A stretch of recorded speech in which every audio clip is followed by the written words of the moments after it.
Hello, नमस्कार दोस्तों। स्वागत है आपका सिविल्स प्रेप मंच चैनल पर। आशा करता हूं कि आप सब लोग स्वस्थ होंगे, अच्छे होंगे। ये हमारा करंट अफेयर सीरीज़ का लेक्चर मई से आगे का होने वाला है। जैसा कि आप देख सकते हो कि हमने अपने चैनल पर 8 लेक्चर्स में अप्रैल 2025 तक जितने भी महीने पुराने, चाहे वो अक्टूबर, नवंबर तक, सितंबर तक भी हम गए हैं, जिसमें हमें कोई भी इंपॉर्टेंट आर्टिकल्स लगा, वो यूपी पीसीएस के लिए हो, यूपीएससी एपीएफसी के लिए हो, हमने डिस्कस कर लिया है। ठीक है दोस्तों। और ये सारे 8 आवर्स के कुछ लेक्चर होंगे, 7 to 8 आवर्स के, 45 मिनट, कोई 1 आवर का है।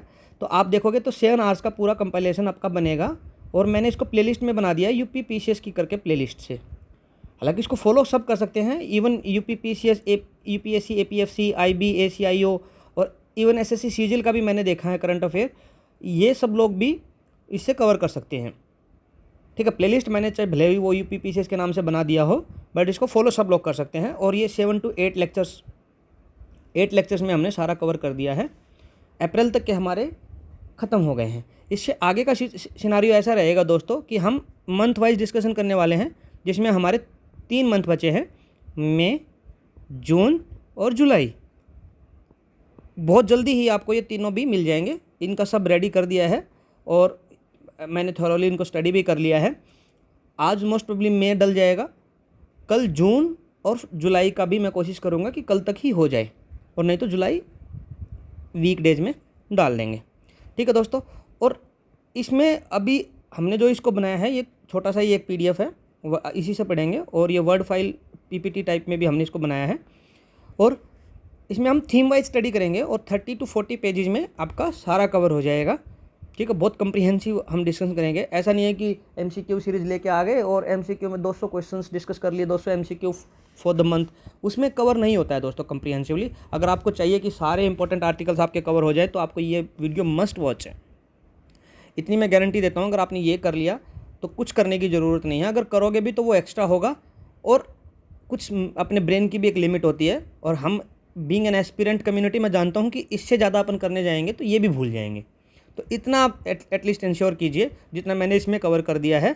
और इसमें हमने थीम वाइज स्टडी किया है कि भाई पहले हम इंटरनेशनल रिलेशन और ऑर्गेनाइजेशन जो न्यूज़ में थी, फिर डिफेंस और मिलिट्री, फिर इकोनॉमी, बिजनेस एंड फाइनेंसिस के जो भी आर्टिकल्स होंगे, फिर social government schemes and reports में जो आर्टिकल्स होंगे, साइंस टेक में, एनवायरनमेंट एंड कंजर्वेशन में जो होंगे, अपॉइंटमेंट्स, अवार्ड्स, पूरा पर्सनैलिटी जो न्यूज़ में है, चाहे वो अभी कोई अपॉइंटमेंट हुई है या फिर कोई किसी का डिमाइस हुआ है, मतलब उन सबको हमने इसमें डिस्कस किया है। इंफ्रास्ट्रक्चर और डेवलपमेंट प्रोजेक्ट्स भी हमने सारे डिस्कस किए। फिर स्पोर्ट्स में क्या क्या न्यूज़ में था, रिपोर्ट्स एंड इंडेसिस में क्या क्या है, डेज और कुछ ऑब्जर्वेंस अगर हम कर रहे हैं ऑब्जर्वेंस, तो वो सारा हम जो न्यूज़ में था। और फिर कुछ मिसलेनियस आर्टिकल जो मतलब इंपॉर्टेंट इतने नहीं हैं पर पूछे जा सकते हैं और इन किसी थीम में वो फिट नहीं हो रहे, तो हमने उनको इंपॉर्टेंट डिस्कस कर लिया। हाँ, मिसलेनियस में कुछ ऐसे आर्टिकल्स भी होंगे जो मैंने एडिशनली ऐड किए हैं, जो आपके स्टैटिक नॉलेज के लिए भी सही रहेंगे। ठीक है दोस्तों। और ये एज यूजुअल आप जानते ही हो, हर वीडियो में डिस्कस करते हैं। ये मेरा क्वालिफिकेशन है। सेंट स्टीफेंस कॉलेज से मैंने ऑनर्स फिजिक्स में बीएससी किया, मास्टर्स आईआईटी दिल्ली, फिर जेआरएफ क्वालिफाइड विद AIR 51। और ये सब मेरा 7 साल का एक्सपीरियंस है इस फील्ड में। तो कैसे नोट्स, ये सब क्या पढ़ना है, वो उसकी आप चिंता छोड़ दीजिए। ठीक है दोस्तों। उसके बाद है, हम अपना पहला आर्टिकल स्टार्ट करते हैं इंटरनेशनल रिलेशन और ऑर्गेनाइजेशन में। जो इंडिया अंगोला का एग्रीमेंट हुआ है, जो अंगोला के प्रेसिडेंट है, पहले तो यही न्यूज़ में हो जाता है कि भाई कोई न्यूज़ में था, तो अंगोला के प्रेसिडेंट हैं टोंका लोवास लोरेंको। ये इंडिया में मई 2025 में विजिट पे आए थे। ठीक है दोस्तों। और हमने इनको लाइन ऑफ क्रेडिट दिया है, लाइन ऑफ क्रेडिट $200 मिलियन का। ठीक है, अगर वो अपनी आर्मी को मॉडर्नाइज कर सकें। ठीक है दोस्तों। उसके बाद हमने 3 अलग से एग्रीमेंट साइन किए हैं, जो कि आयुर्वेदा एंड ट्रेडिशनल मेडिसिन में, एग्रीकल्चर में और कल्चरल कोऑपरेशन में हमने उनके साथ साइन किए हैं।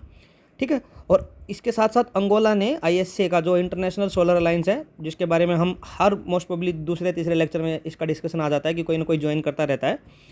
ठीक है। तो आर्मेनिया ने ज्वाइन किया था, तब भी हमने इसको डिस्कस किया था। ये 123rd कंट्री हो गया है। अब कंट्रीज की संख्या बढ़ गई है दोस्तों। पहले हमने 105 तक, 7 तक डिस्कस किए थे, अब ये धीरे धीरे बढ़ रही है। लास्ट में 2-4 और एडिशन इसमें होंगे तो हम कवर भी कर लेंगे। कि वैसे इतना ये नंबरिंग इंपॉर्टेंट नहीं है, बस ये है कि आपको अंगोला याद होना चाहिए, आर्मेनिया याद होना चाहिए कि ये अब ISA के मेंबर हैं। तो उसमें ये पूछा जा सकता है कि ऐसे पूछा जा सकता है कि भाई ISA इंटरनेशनल सोलर अलायंस के कौन सा मेंबर नहीं है, तो 3 दे देंगे इधर। तो मान लो फ्रांस डाल दिया, वो तो आपको पता ही है फाउंडिंग मेंबर ही है। इंडिया और फ्रांस ने तो ये इसका ब्रेन चाइल्ड ही है। तो उसके बाद फिर अपन देखेंगे नेक्स्ट होगा, फिर ऐसे करके अंगोला एक ऐसा डाल दिया जाएगा जो नहीं है अभी, तो वो आपको आंसर करना है, ठीक है दोस्तों। और इसमें हम स्टेट इफेक्ट देख रहे हैं कि भाई क्या क्या याद रखा जा सकता है ISA के बारे में। 2015 में COP21 में पेरिस में इसको लॉन्च किया गया था। हेडक्वार्टर इसका गुरुग्राम में है और सेकेंड लार्जेस्ट ऑयल प्रोड्यूसर है आफ्टर नाइजीरिया अंगोला। ये थोड़ा स्टेट इफेक्ट में याद रखिए कि जो अंगोला अभी इसमें आया है इसका रेलेवेंस क्या है कि अंगोला जो है सेकेंड लार्जेस्ट ऑयल प्रोड्यूसर है इन अफ्रीका कॉन्टिनेंट में आफ्टर नाइजीरिया, ठीक है दोस्तों। उसके बाद नेक्स्ट आर्टिकल पे मूव करते हैं। India Iran joint commission meeting 6 साल का इसके गैप के बाद 2025 में हुई है। इससे पहले 2019 में ये तेहरान में हुई थी, ठीक है। 19th मीटिंग थी, 20th मीटिंग है। इसमें क्या है हमारे जो जयशंकर जी हैं उन्होंने और वहाँ से अब्बास अरगची ईरान से इन्होंने इसको चेयर किया था दोस्तों, ठीक है। उसके बाद अब कुछ custom cooperations, medical products regulation, ये सब पे MOU बने हैं। ये आपको भी पता है कितना इंपॉर्टेंट होते हैं, याद रखना। हालांकि UPSC के लिए इन चीज़ें बहुत ही अंदर तक जाके पूछी जाती हैं, but UPPCS, CGL, IB, APFC इन चीज़ों के लिए इसमें इतना ध्यान नहीं दिया जाएगा कि किस किस में कोऑपरेशन किया गया है, और कोऑपरेशन को भी डिटेल में स्टडी करना। हालाँकि इसको हम पासिंग रिमार्क्स दे रहे हैं कि भाई ऐसा ऐसा कुछ इस पर डिस्कशन हुआ है दोस्तों, ठीक है। स्टैटिक फैक्ट्स में हम कुछ इसमें याद रखते हैं कि छाबार पोर्ट ईरान, हमारे लिए ईरान क्यों इंपॉर्टेंट है कि हमने वहाँ पे छाबार पोर्ट बनाया है। Only sea port in Iran with direct Indian investment, ठीक है। ईरान और वो टॉप 4 ऑयल रिजर्व होल्डर्स में भी है, जिसमें अगर आप देखोगे टॉप कौन कौन सी कंट्री है, पहले पे वेनेजुएला है, फिर सऊदी अरबिया, कनाडा, और ईरान अपने 4th नंबर पे है, जो अपने साथ अभी डिस्कशन में भी है न्यूज़ में, और इराक है, और फिर उसके बाद है रशिया, ठीक है दोस्तों। इसमें इतना याद रखने की ज़रूरत है कि भाई अभी 20th मीटिंग हुई है, ठीक है, और 6 साल के गैप के बाद हुई है। 19th हुई थी 2019 में तेहरान में, ठीक है। ये 2 लोग मिले हैं। छाबार पोर्ट को आपको स्पेशली याद रखना, हमने ईरान में बनाया है, ठीक है। ये पूरा इंडियन इन्वेस्टमेंट के साथ है, डायरेक्ट इंडियन इन्वेस्टमेंट, ठीक है। और उसके बाद नेक्स्ट आर्टिकल है अपना इंडिया चिले कम्प्रीहेंसिव इकोनॉमिक पार्टनरशिप एग्रीमेंट, ठीक है। इंडिया चिले ने कम्प्रीहेंसिव इकोनॉमिक पार्टनरशिप एग्रीमेंट किया है, ठीक है। Proposed aims to enhance trade in critical minerals, ठीक है। और क्रिटिकल मिनरल का तो हम पहले एक बार डिस्कस भी किया था कि भाई अर्जेंटीना इसमें बहुत आगे है और चिले इज़ द लार्जेस्ट प्रोड्यूसर है। तो ये पूरा ट्रायंगल आपको पहले भी डिस्कस किया था कि लिथियम ट्रायंगल के नाम से, जो साउथ अमेरिकन में है, Latin American country, South American country जो बोलते हैं अपन, Argentina, Bolivia and Chile. ABC से याद रख सकते हो कि ABC ट्रायंगल है, लिथियम में डोमिनेशन है इनका, ठीक है दोस्तों। उसके बाद है अपने क्रिटिकल मिनरल की ज़रूरत कहाँ है, क्योंकि इलेक्ट्रिकल व्हीकल में यूज़ होते हैं, ठीक है। और जो चिले है वो largest producer of copper and lithium है, ठीक है। और हमारे 1956 से इनके साथ डिप्लोमेटिक टाइज हैं। ये वन लाइनर इन्फॉर्मेशन था वैसे कि जो अभी कम्प्रीहेंसिव इकोनॉमिक पार्टनरशिप एग्रीमेंट किया है क्रिटिकल मिनरल के लिए, किस कंट्री के साथ किया है, तो इंडिया चिले, इस तरीके से पूछा जा सकता है, ठीक है। US चाइना का जो ट्रेड वॉर हुआ, हालांकि अब तो अपने साथ भी स्टार्ट हो गया है ट्रम्प जी का, तो इसके जेनेवा में इनका टैरिफ के ऊपर जो डिस्प्यूट है उसकी टॉक्स बिगिन हुई हैं। आपने देखा भी होगा कि पहले इन्होंने 40% किया, चाइना ने 50 किया, इन्होंने फिर 53 किया, इन्होंने 60 किया, ऐसे करके ये टैरिफ लगाते रहे। लास्ट में 140% तक भी टैरिफ पहुंच गया था। अब इनका घट के ऐसा हुआ है कि इन्होंने एग्रीमेंट किए और USA का जो USA ने जो चाइना पे लगाया है वो 30% है, चाइना ने जो USA पे लगाया है वो 10 to 15% है, ऐसा करके लास्ट में इनका एग्रीमेंट हुआ है, ठीक है दोस्तों। पर इसमें इंपॉर्टेंट याद रखने का ये है कि जो US का है, एक्सपोर्ट जो चाइना को करता है वो $143 बिलियन ही करता है, और इंपोर्ट करता है $438.9 बिलियन। मतलब चाइना एक प्रकार से ये मानिए कि एक्सपोर्ट करने में हेजीमनी है, जो USA इंपोर्ट करता है चाइना से। मतलब बहुत सारा बल्क में ट्रेड इनका जो बैलेंस है बहुत ही ख़राब है। ट्रेड बैलेंस इनके साथ इतना अच्छा नहीं है दोस्तों, ठीक है। आप इसमें याद रखिए थोड़ा सा ना। और इसके अलावा आप देखिए WTO का जो हेडक्वार्टर है, थोड़ा बहुत फैक्ट याद रख सकते हो कि ये अंडर WTO के अंडर ही आते हैं, ये WTO के अंडर आते हैं, वर्ल्ड ट्रेड ऑर्गेनाइजेशन के अंडर ये सब टॉक्स होती हैं, और ये ट्रेड को पूरे कंट्री में रेगुलेट WTO करता है। तो इसका हेडक्वार्टर कहाँ है, जिनेवा स्विट्ज़रलैंड में। अब मैं आपको थोड़ा सा इसमें बताना चाहूँगा कि जैसे फॉर एग्जांपल, जैसे यही आर्टिकल है कि मान लो APFC है, UPPCS है या UPSC, उसमें पूछा जा सकता है कि भाई USA का जो एक्सपोर्ट है वो चाइना को बहुत ही ज़्यादा 3 times है, ठीक है, थोड़ा सा इन्फॉर्मेशन सही लगता है। लेकिन SSC CGL में क्या पूछा जा सकता है कि WTO का हेडक्वार्टर कहाँ है? जिनेवा, स्विट्जरलैंड में।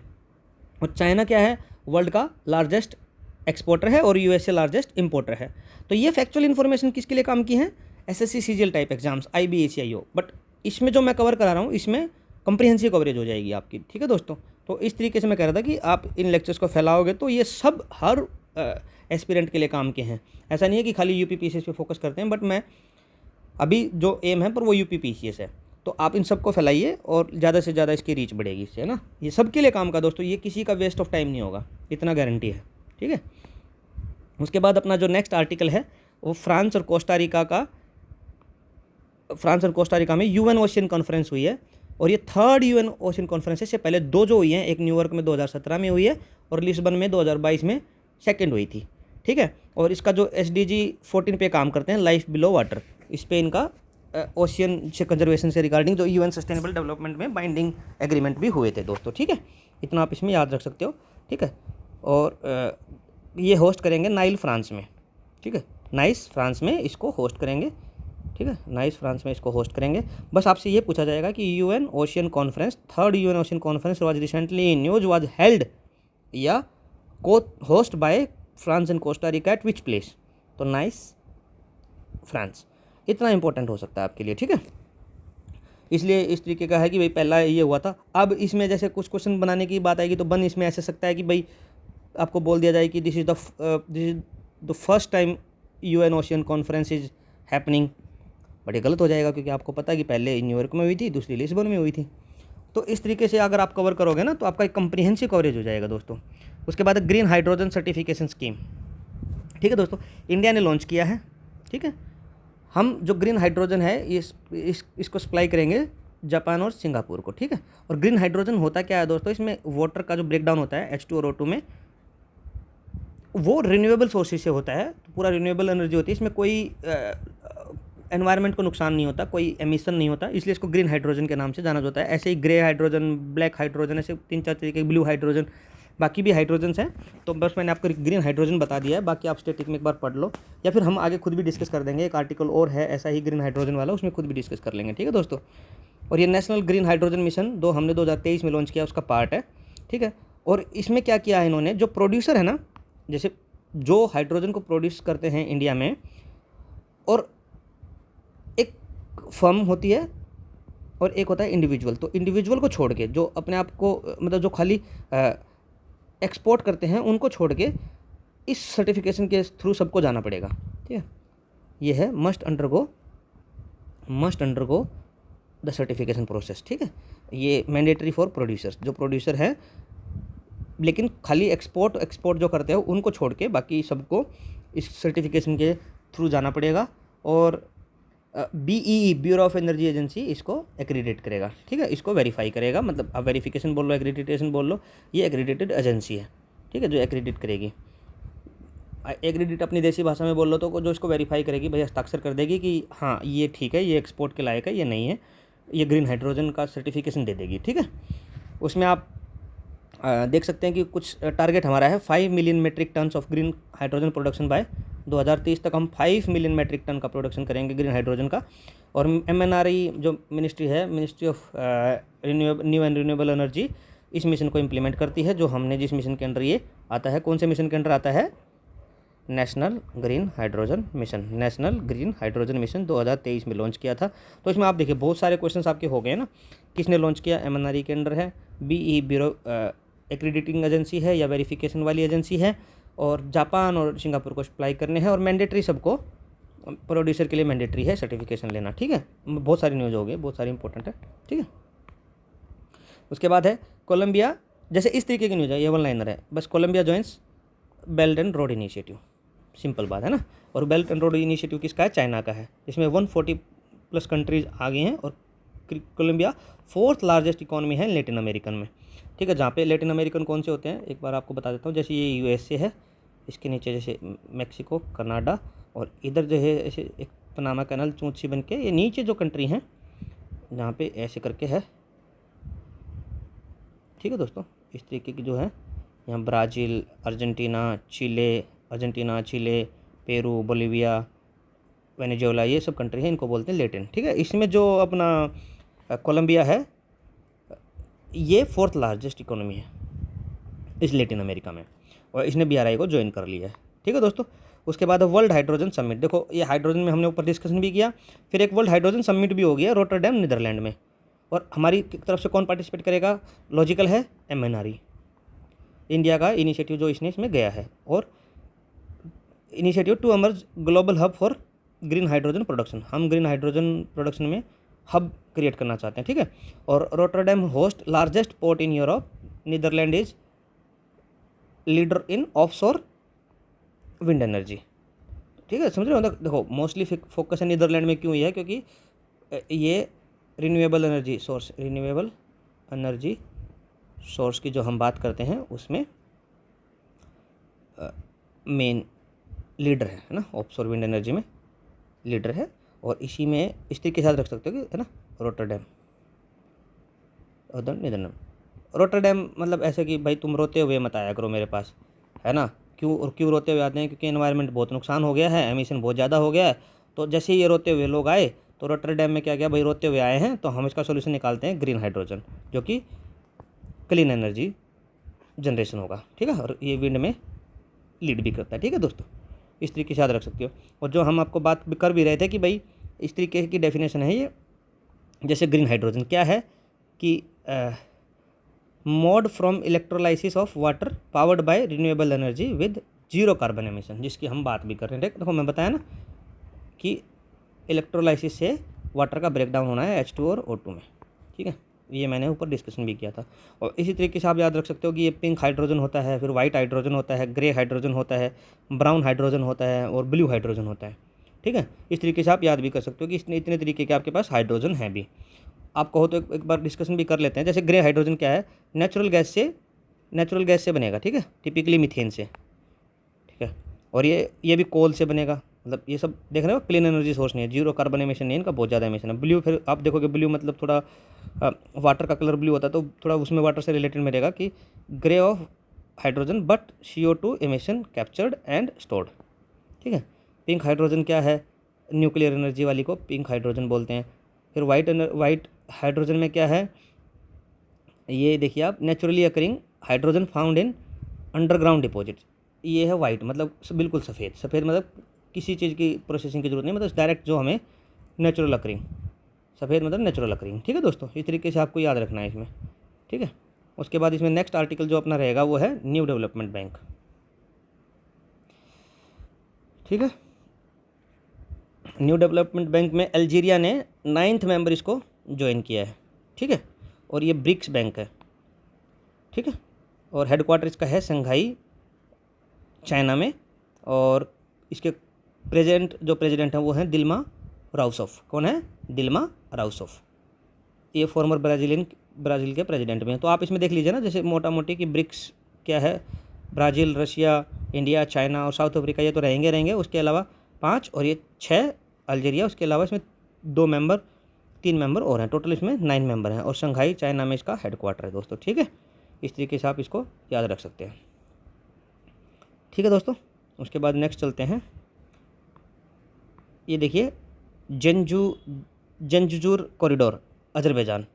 ठीक है, ये क्या करता है? नेक्चिवान रीजन है जो उसको मेनलैंड अजरबैजान और टर्की से जोड़ता है। ठीक है, और ये तुर्की और इसको पाकिस्तान ने इसको सपोर्ट किया है। और ये आर्मेनिया और अजरबैजान कन्फ्लिक्ट है, और नगोर्नो कराबख इसको लिंक करता है। अब इसमें क्या है ना, देखो इतना ये कॉरिडोर इंपॉर्टेंट नहीं है जो कि अजरबैजान में बनाया है। इसमें इंपॉर्टेंट यह है कि Nagorno Karabakh was recently in news a conflict zone area between which countries? Armenia and Azerbaijan. इस तरीके का क्वेश्चन पूछा जाएगा डायरेक्ट। ठीक है, और इसमें क्या है? इसमें थोड़ा नीचे लिखा भी हुआ है कि ये जो नगोर्नो कराबख इंटरनेशनली रिकॉग्नाइज है part of Azerbaijan but had ethnic Armenian population, Turkey shared border with 8 countries. तो ये इतना इंपॉर्टेंट नहीं है, बट टर्की का इसमें इसलिए रोल है कि सपोर्ट टर्की ने किया, इसलिए टर्की के 8 कंट्रीज के साथ ये बॉर्डर शेयर करता है, जो कि मतलब काफ़ी ज़्यादा है, तो इसलिए इसको न्यूज़ में रखा है। और जो ये नगोर्नो कराबख है, जो ये है, ये अजरबैजान का पार्ट है इंटरनेशनली, बट अर्मेनियन एथनिसिटी है, लोग अर्मेनियन रीजन मतलब अर्मेनियन टाइप हैं, और इंटरनेशनली अजरबैजान का एरिया है। तो इसलिए इन दोनों कंट्रीज़ के बीच में ये क्या है, अजरबैजान और अर्मेनिया के बीच में डिस्प्यूटेड एरिया है, ठीक है, नगोर्नो खरबख्श। ठीक है दोस्तों, इस तरीके से अपने जैसे इंटरनेशनल न्यूज़ वाले या रिलेशन वाले आर्टिकल्स ख़त्म होते हैं। हमारा जो नेक्स्ट आर्टिकल इसमें है वो डिफेंस एंड मिलिट्री का है। तो ठीक है, आप एक बार देख लीजिए कितने आर्टिकल डिस्कस हुए हैं, आप एक हल्का हल्का अपने माइंड में रिवाइज करने की कोशिश भी करिए साथ साथ कि भाई क्या क्या अभी डिस्कशन हुआ है। ठीक है, और तो आपको थोड़ा इसमें ज़्यादा फास्ट लग रहा तो दोस्तों आप कमेंट कर देना, हम थोड़ा अपनी स्पीड को कम कर लेंगे, क्योंकि देखो क्या है ना 30 के आसपास पेजेज हैं, और अगर हम एक पेज पे भी मोस्ट प्रोबेबली 3 मिनट लगाएंगे या 4 मिनट्स लगाएंगे तो अपना 120 के पास 2-2.5 घंटे का एक कुछ न्यूज़ बनेगा। 3 घंटे तो एटलीस्ट लगते हैं, क्योंकि आप देखोगे जनरली 2-2.5 घंटे के जो यूट्यूब पे आर्टिकल्स हैं उसमें 50 क्वेश्चन MCQ डिस्कस करते हैं, तो 50 ही न्यूज़ डिस्कस हुई और 3-3 घंटे में डिस्कशन कर रहे हैं। अपनी कम से कम 300, 400, 500 न्यूज़ डिस्कशन हो जाएंगी उतने ही टाइम में दोस्तों। ठीक है, अगला है दोस्तों डिफेंस एंड मिलिट्री। ठीक है दोस्तों, नेशनल सिक्योरिटी एडवाइजरी बोर्ड है, ये है सेंट्रल गवर्नमेंट ने कश्मीर पहलगाम अटैक के बाद इसको बिल्कुल रीऑर्गेनाइज किया है। इसमें जो रा के जो पुराने चीफ हैं आलोक जोशी जी, उसको इसका हेड बनाया गया है, और ये नेशनल सिक्योरिटी काउंसिल के अंडर वर्क करता है, जो कि अपने NSA देखते हैं, नेशनल सिक्योरिटी एडवाइज़र, और जो अभी के लिए अपने कौन हैं, अजीत डोवाल जी, और अपने पहले कौन थे, ब्रजेश मिश्रा जी। ठीक है, आप इतना याद रख सकते हो। इसके बाद है नॉर्दर्न कमांड में इंडियन आर्मी में लेफ्टिनेंट जनरल प्रतीक शर्मा ने चार्ज लिया है। ठीक है, इतना याद रख सकते हो। और उसके अलावा इसमें कुछ ज़्यादा इंपॉर्टेंट है नहीं। हेडक्वार्टर इसका उधमपुर जम्मू कश्मीर में है। 1972 में 71 के वार के बाद इसको बनाया था। और नॉर्दर्न कमांड जो है अपना जो जिसके ये नॉर्दर्न कमांड जिसके ये अभी लेफ्टिनेंट जनरल बने हैं, जनरल इंचार्ज बने हैं, उसमें लद्दाख, जम्मू कश्मीर और हिमाचल प्रदेश 3 जगह आती हैं। ठीक है, और ऐसे ऐसे इंडिया के पास 7 ऑपरेशनल आर्मी कमांड्स हैं, 6 रीजनल है और 1 ट्रेनिंग है। ठीक है दोस्तों, इस तरीके से आपको पता होना चाहिए कि अपने पास टोटल तो 7 ऑपरेशनल आर्मी कमांड है, जिसमें से नॉर्दर्न एक कमांड है, ऐसे ही 6 तो आपके हैं रीजनल और 1 है ट्रेनिंग। तो उस एक जो रीजनल है उसमें से नॉर्दर्न वाला जो है जम्मू कश्मीर को कवर करता है, जम्मू कश्मीर, लद्दाख और हिमाचल को, उसके ये लेफ्टिनेंट जनरल प्रतीक शर्मा एज GOC, ठीक है, जनरल ऑफिसर इन कमांड, ऐसे करके इन्होंने इसको चार्ज लिया है। और 5th जनरेशन फाइटर जेट का जो प्रोजेक्ट है AMC, ठीक है, एडवांस्ड मीडियम कॉम्बैट एयरक्राफ्ट के लिए 1500 करोड़ का लॉन्च किया है इंडिया ने, जिसमें aeronautical development agency under DRDO ने इसको स्टार्ट किया है, और पब्लिक प्राइवेट पार्टनरशिप पे ये बिल्ड होगा, जिसमें क्या प्राइवेट लोग आएंगे वो अपना पैसा इसमें लगाएंगे। अभी तक इंडिया के पास 5th जनरेशन का कोई भी एयरक्राफ्ट नहीं है, जो UPSC में एक बार क्वेश्चन भी पूछा गया था कि which of the following are 5th generation aircraft, तो उसमें अपने पास तो कोई है नहीं, लेकिन जो बाहर हैं जैसे USA का F-35 है, सुखोई 57 है, J-20 चाइना का है, ये 5th जनरेशन है, और बाकी जो अपने पास है जैसे रफाइल वगैरह ये 4.5 जनरेशन है। ठीक है दोस्तों, इस तरीके से आप याद रख सकते हो। अगला है DRDO quantum technology research centre. DRDO quantum technology research centre कहाँ बना है, दिल्ली में इनॉग्रेट हुआ। बस इससे ज़्यादा इसमें कुछ याद रखने की जरूरत नहीं है भाई। फिर उसके बाद स्टैटिक इन्फॉर्मेशन है DRDO की, और ये क्वांटम टेक्नोलॉजी रिसर्च सेंटर करेगा क्या, quantum and laser based weapons बनाने में मदद करेगा। और DRDO 1958 में एस्टेब्लिश हुई थी, हेडक्वार्टर न्यू दिल्ली में है, करंट चेयरमैन है समीर V कामत, और DRDO का मोटो है बलश्य मुलाम विज्ञानम, स्ट्रेंथ्स ओरिजिन इज साइंस, मतलब जो ताकत आएगी साइंस से आएगी। और आपको इन जनरल भी पता है कि जब अपन पढ़ते थे तो बोलते थे कि साइंस साइड ले लो, आगे फ्यूचर में पावर मिलेगी, तो साइंस गिव्स पावर, स्ट्रेंथ। तो इस तरीके से थोड़ा याद रख सकते हो कि ये DRDO का है मोटो है। उसके बाद नोमैडिक एलिफेंट, हम पहले भी डिस्कस कर चुके हैं नोमैडिक एलिफेंट वाली, तो कि एलिफेंट मंगोलियन, एक टाइम ऐसा था कि मंगोलियन लोग बहुत ही राज कर रहे थे दुनिया पे, ऊपर से आके पूरी दुनिया को कैप्चर कर रहे थे, क्योंकि उनकी आर्मी में हाथी बहुत ज़्यादा थे। तो हमने एलिफेंट एक्सरसाइज उन्हीं के साथ रख दी, और ये हुई है उलान बटर में। ठीक है, और इससे ज़्यादा इसमें कुछ याद रखने की ज़रूरत नहीं है। 2004 में स्टार्ट हुई थी, और मंगोलिया को land of eternal blue sky भी बोलते हैं। ठीक है, land of eternal blue sky. ये तो आपको याद ही रखना पड़ेगा दोस्तों कि land of eternal blue sky किसको बोलते हैं, मंगोलिया को। उसके बाद है डिफेंस एक्सपोर्ट में अभी 35,000 करोड़ रुपए का हमारा टारगेट है और 21,000 करोड़ हमने 23-24 में कर दिया है। और हम इसमें बेसिकली कौन कौन सी चीज़ों को एक्सपोर्ट कर रहे हैं, LCA तेजस, ठीक है, कम्बैटिंग एयरक्राफ्ट तेजस, आकाश मिसाइल, पिनाका रॉकेट सिस्टम, ये सब हम उसमें एक्सपोर्ट कर रहे हैं, ठीक है। और CDS अनिल चौहान जी अभी सांग्रीला डायलॉग में गए थे, वहाँ इन्होंने कुछ कुछ बोला भी है, तो कुछ इनको स्पीच भी दिया है। तो ये CDS जो सांग्रीला डायलॉग हुआ है उसमें CDS अनिल चौहान जी गए हैं, ठीक है, और ये सिंगापुर में हुआ है, ठीक है। उसके बाद सांग्रीला जो डायलॉग कब स्टार्ट हुआ था, 2002 में स्टार्ट हुआ था, और international institute of strategic studies London इसको ऑर्गेनाइज कराता है, ठीक है। उसके बाद ऑपरेशन सिंदूर, इसको तो इससे तो सब भली भांति वाकिफ़ हैं। क्रॉस बॉर्डर इन्फिल्ट्रेशन और टेररिज्म को काउंटर करने के लिए इसको बनाया गया था, उनके अगेंस्ट है। और इसमें जो वेपन यूज हुए हैं, स्लैप मिसाइल, हैमर मिसाइल और कैमिकाजे ड्रोन्स, ये सब इसमें यूज हुए हैं, ठीक है दोस्तों। और हैमर क्या है, highly agile modular munition extended range used on Rafale jets. इन मिसाइल को रफाइल जेट पे यूज किया है।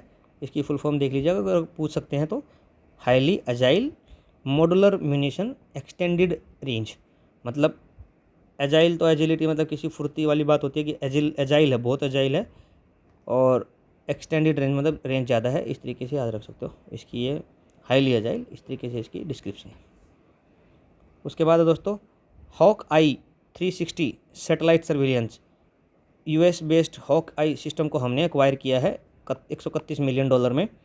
इंडियन ओशियन में मॉनिटरिंग के लिए इसको यूज किया जाएगा, और क्योंकि हमने सोमाली और येमेनी जो वहाँ पे थ्रेट है इसके चलते हमने इसको ख़रीदा है।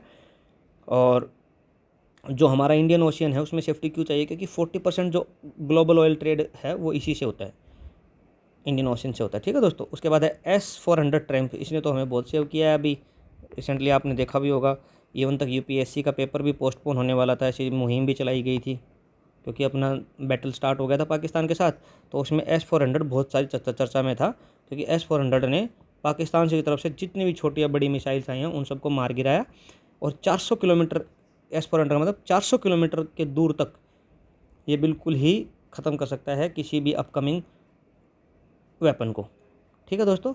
तो S-400 उसकी रेंज है 40 to 400 किलोमीटर, और 40 को तो इसकी बोलते हैं डेथ लिमिट, मतलब बिल्कुल ही ख़त्म कर देता है, ठीक है। 40 किलोमीटर के आसपास तो बिल्कुल ही ख़त्म कर देता है। और रशिया की जो अल्माज NT ने इसको डेवलप किया है, और 80 टारगेट साइमल्टेनियसली ये मार के गिरा सकता है, 80 टारगेट्स, ठीक है दोस्तों। और हमने 5 के साथ डील साइन किए, 3 अभी तक ऑपरेशनल है हमारे पास, ठीक है। जिसमें से न्यूज़ में तो चल भी रहा था कि कहाँ कहाँ डिप्लॉय हैं, कि एक तो दिल्ली में है, एक इंडिया चाइना बॉर्डर पे और इंडिया पाकिस्तान बॉर्डर पे, ऐसा कुछ बताते हैं, ठीक है। उसके बाद है multi influence ground mines, MIGM multi influence ground mine. Indian navy ने और DRDO ने इसको टेस्ट कर लिया है, ठीक है दोस्तों। और भारत डायनामिक्स लिमिटेड और अपोलो माइक्रो सिस्टम ने इसको बनाया है, ठीक है। ये किया है कि इंडिजिनियसली डेवलप हुआ है हमारा। और detect and neutralise modern stealth ships and submarines by sensing multiple vessel signatures like acoustic, magnetic and pressure. मतलब समझ रहे हो आप बात को, कि प्रेशर के माध्यम से मैग्नेटिक कोई सिग्नल मिल जाए और साउंड का कोई सिग्नल मिल जाए, इन तीनों से पहचान के मॉडर्न स्टेल्थ हैं उनको न्यूट्रलाइज कर सकता है, शिप्स को और सबमराइन को, ये अपना माइंस, ठीक है, इनको डिस्ट्रॉय कर सकता है, ठीक है। और naval mines are classified into moored, drifting and ground mines, ये इतना इंपॉर्टेंट नहीं है दोस्तों, ठीक है। उसके बाद है भार्गवा अस्त्र मिसाइल सिस्टम, इंडिजीनियसली इसको बनाया है, और एंटी ड्रोन मिसाइल है, solar defence and aerospace limited ने इसको बनाया है। रेंज है 2.5 किलोमीटर विद 20 मीटर इसका लिथल रेडियस है। मतलब इसका जो आप देखोगे ना कि 20 मीटर के अंदर तक अगर ये मिल जाएगा तो इसका बहुत लिथल रेडियस है, मतलब बिल्कुल तहस नहस मचा देगा, ठीक है। ये मिसाइल अगर 20 मीटर पे अगर कोई चीज़ मारनी है तो बहुत तहस नहस मार देगा, ठीक है। और इंडिया जो है टॉप 5 ड्रोन इम्पोर्टर्स है ग्लोबली, ठीक है। उसके बाद कोंकण रेलवे मर्जर हो गया है, ठीक है। और कोंकण रेलवे जो कॉरपोरेशन है limited to merge with Indian railways, और ये जॉइंट वेंचर था government of India and state of Maharashtra, Goa and Karnataka and Kerala का, इन सब का, ठीक है। इसको इंडियन रेलवे में मिला दिया है। कोंकण रेलवे ऑपरेशनल है 1998 से, और रूट है इसका 741 किलोमीटर, अलग से चल रहा था इनका, तो ये अभी मर्ज हो गया है इंडियन रेलवे में, ठीक है। और उसके बाद है INS Sharda HADR exercise, conducted humanitarian assistance and disaster relief drill with Maldives। इसमें क्या है, INS Sharda is Sukanya class patrol vessel, भाई इतना याद रखना है। INS शारदा क्या है, एक humanitarian assistant and disaster relief drill किया है मालदीव में, ठीक है। और ये है शून्य क्लास पेट्रोल वेसल है, सुकन्या क्लास पेट्रोल वेसल है, सुकन्या क्लास पेट्रोल वेसल है दोस्तों, ठीक है। उसके बाद है INS अरनाला, शैलो वाटर, ठीक है, एंटी सबमरीन वॉरफेयर शिप, ठीक है। फर्स्ट इंडिजिनियसली बिल्ड है Indian inducted in Indian navy, ठीक है दोस्तों। ये garden research ship yard building GRSC जो कोलकाता में है उसने इसको बनाया है, और महाराष्ट्र में कि जो आइलैंड है उसके ऊपर अरनाला आइलैंड है, उसके ऊपर इसका नाम रखा हुआ है, ठीक है। कोलकाता बेस्ड GRSC कंपनी ने इसको बनाया है, और महाराष्ट्र में जो अरनाला आइलैंड है उसके नाम पे इसका नाम रखा है, ठीक है। और इंडियन नेवी में इसको इंडक्ट कर दिया, first indigenously build anti submarine warfare, ठीक है दोस्तों। उसके बाद है ई हंसा इलेक्ट्रिक ट्रेनर एयरक्राफ्ट, ये CSIR और NAL नेशनल एरोस्पेस लेबोरेटरी ने इसको बनाया है, ठीक है। CSIR NAL council of scientific and industrial research, इसकी बहुत सारी लैब होती है, CSIR की लैब भी होती हैं। इसके एक NAL नेशनल एरोस्पेस लेबोरेटरी ने इसको बनाया है। 2 करोड़ पर यूनिट इस पर खर्चा आएगा, और ये 2 सीटर इलेक्ट्रिक ट्रेनर एयरक्राफ्ट है, 2 सीटर इलेक्ट्रिक ट्रेनर एयरक्राफ्ट है दोस्तों, ठीक है। और CSIR के बारे में थोड़ा देख लीजिए, 1942 में इसको बनाया था, हेडक्वार्टर इसका न्यू दिल्ली में।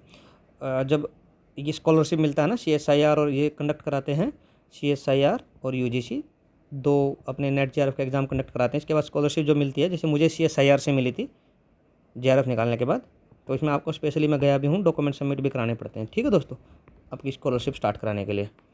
और NAL is India's only aerospace research and development lab, इसकी जो NAL है नेशनल एरोस्पेस लेबोरेटरी है, ये only aerospace and research laboratory lab है, ठीक है। Civil defence unit in Uttar Pradesh में एक सिविल डिफेंस यूनिट बनाई है, इतना इंपॉर्टेंट नहीं है, हर डिस्ट्रिक्ट में ये डिजास्टर एंड कन्फ्लिक्ट सपोर्ट के लिए बनाएंगे। Civil defence act was passed in 1968, उसके अंतर्गत ये बनेंगे, और 1962 में ये इनिशिएटिव रूट मतलब इसकी जड़ें चालू हुई थी, ठीक है दोस्तों, इतना इंपॉर्टेंट नहीं था ये आर्टिकल, ठीक है। उसके बाद है इकोनॉमी, बिजनेस और फाइनेंस में क्या क्या है न्यूज़ में, ठीक है दोस्तों। इसमें FRP है, fair and remunerative prices for sugarcane, बाकी के लिए तो आपको पता है कि MSP मिलता है, मिनिमम सपोर्ट प्राइस, और गन्ने के लिए FRP होता है, फेयर एंड रिम्यूनरेटिव प्राइसेस होता है, ठीक है। वही है, सेम चीज़ है। Cabinet committee on economic affair CCA on the recommendation of CACP की रिकमेंडेशन के ऊपर इसके ये जो कैबिनेट की कमेटी है इकोनॉमिक अफेयर्स वाली CCEA उसको अप्रूव करती है, ठीक है, और रिकमेंडेशन करती है काउंसिल ऑफ ये CACP, ठीक है।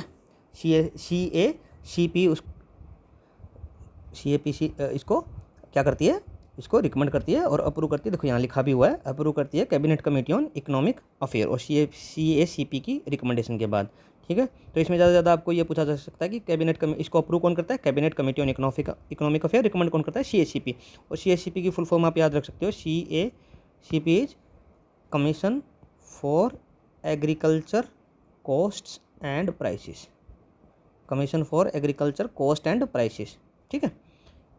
उसके बाद है, और ये इस स्टेट एडवाइजरी प्राइस है उनसे अलग होता है, मेजर केन जो स्टेट हैं वो उत्तर प्रदेश, महाराष्ट्र और कर्नाटका हैं, ठीक है दोस्तों, इतना याद रख सकते हो। और fix under sugarcane control order, ये बहुत ज़्यादा इन्फॉर्मेशन हो जाएगा, और 355 पर क्विंटल इसको अभी 4.41% से रेज किया है पिछले साल के मुकाबले, ठीक है। तो ये हर साल वैसे बढ़ना चाहिए, किसानों की आय तभी इसमें बढ़ेगी दोस्तों, ये हमेशा बढ़ता रहना चाहिए, ठीक है, तभी हम जो डबलिंग फार्मर इनकम है उस जो अपने ड्रीम है उसको पूरा कर पाएंगे। उसके बाद इंडियाज़ का स्टील सेक्टर है, India was a net steel importer in 2025, ठीक है। और डोमेस्टिक कैपेसिटी को बढ़ाने के लिए हमने प्रोडक्शन लिंक्ड इंसेंटिव देने की स्कीम भी बनाई है। India is second largest crude steel importer after China, और इसमें सेल और RINL जो अपनी PSU हैं लगी रहती हैं। और इसमें कार्य मतलब इसका बेसिक काम यही करते हैं। सेल क्या है, steel authority of India limited, और RINL है राष्ट्रीय इस्पात निगम लिमिटेड, और ऑल्सो नोन एज वाईजैक स्टील, क्योंकि जो ये मोस्टली अपने वाईजैक में ही मतलब उड़ीसा क्या में इनका एस्टेब्लिशमेंट है, ज़्यादातर इनका फंक्शन उधरी रहता है। ठीक है दोस्तों। और Indian government owned steel company है, दोनों PSU हैं। उसके बाद है जो PLI specially steel launched in 2021, और हाई ग्रेड स्टील को incentivise high grade steel to curb import, तो इसको अपने देश में इंडिजिनियसली प्रोडक्ट इम्पोर्ट करना है, स्टील प्रोडक्शन करना है। India steel sector contribution around 2% of GDP and provide direct job to 6 lakh people and indirect employment to 20 lakh। ये स्टील सेक्टर के बारे में कोई मेंस में कहीं लिखने की बात आए तो वहाँ है कि भाई स्टील सेक्टर की इंपॉर्टेंस क्या है। 2% GDP में कंट्रीब्यूट करता है, 6 लाख डायरेक्ट जॉब में और 20 लाख इनडायरेक्ट जॉब में। और सेल और RINL ये अपनी स्टील से संबंधित 2 PSU हैं गवर्नमेंट की। ठीक है, और ऑल्सो नोन एज वाईजैक स्टील। ठीक है, इतना याद रख सकते हो दोस्तों। उसके बाद है इसमें IMF फिस्कल मॉनिटर अप्रैल 2025। ठीक है, रैपिड ग्रोथ हुई है पब्लिक डेट में, और इंडिया का जो अभी डेट है वो अराउंड 80% है, जिसमें स्टेट प्लस सेंटर का है। State plus centre, state around 60% है और ये 20% के आसपास, मतलब 55% के आसपास सेंटर है, और स्टेट का भी है 20 के आसपास है। हालांकि इसका FRBM एक्ट में टारगेट जो है हमारा 60% है टोटल, 40 स्टेट सेंटर का और 20 स्टेट्स का। ठीक है, ये हमारा टारगेट है। हालांकि अभी अचीव होता हुआ दिख नहीं रहा है। ठीक है दोस्तों, 50% बाय गवर्नमेंट का एम है, ये तो बड़े बड़े एम तो रखने ही पड़ते हैं। 50% बाय 2031। ठीक है, IMF के बारे में थोड़ा देख लीजिए। 1944 में बना था, हेडक्वार्टर वाशिंगटन DC में है। और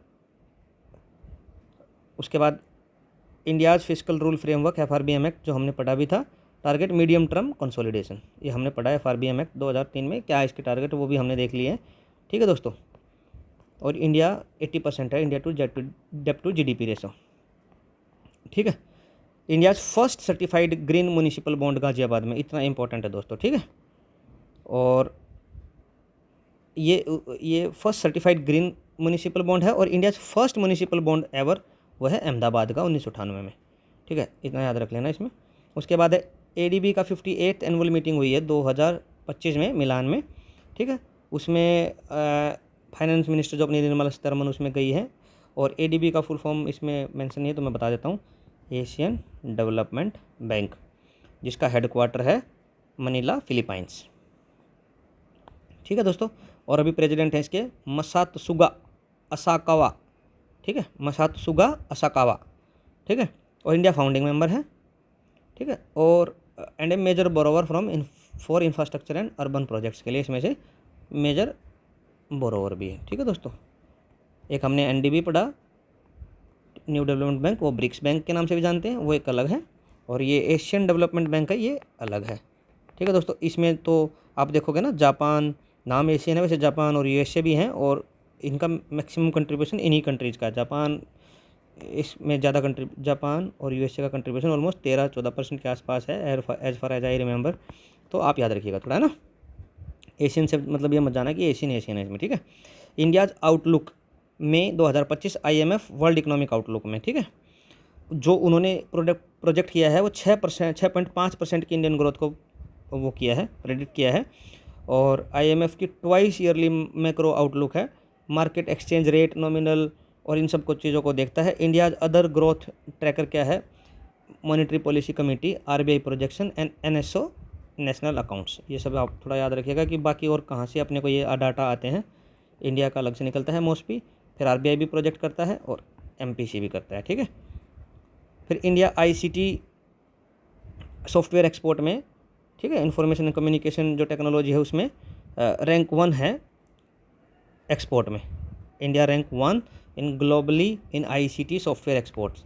ये बहुत इंपॉर्टेंट न्यूज़ है दोस्तों, याद रखने की है। ठीक है, उसके बाद है इसमें 283 बिलियन 2024-25 में with USA, UK and EU as the major export destination for these services. इतना बिलियन इसमें हमने जनरेट किया है। और यूएसए, यूके और ईयू में हमारा सबसे ज़्यादा एक्सपोर्ट हुआ है, ठीक है।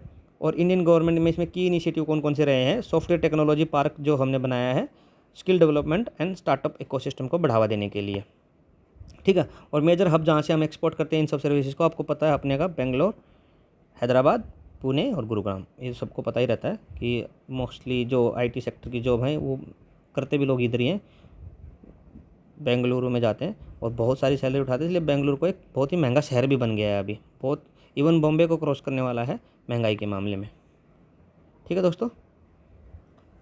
सर्विस जो है वो बैलेंस ऑफ पेमेंट के करंट अकाउंट में काउंट की जाती है under computer services. Global innovation index 39th rank है, स्विट्ज़रलैंड टॉप पे रहता है, ठीक है।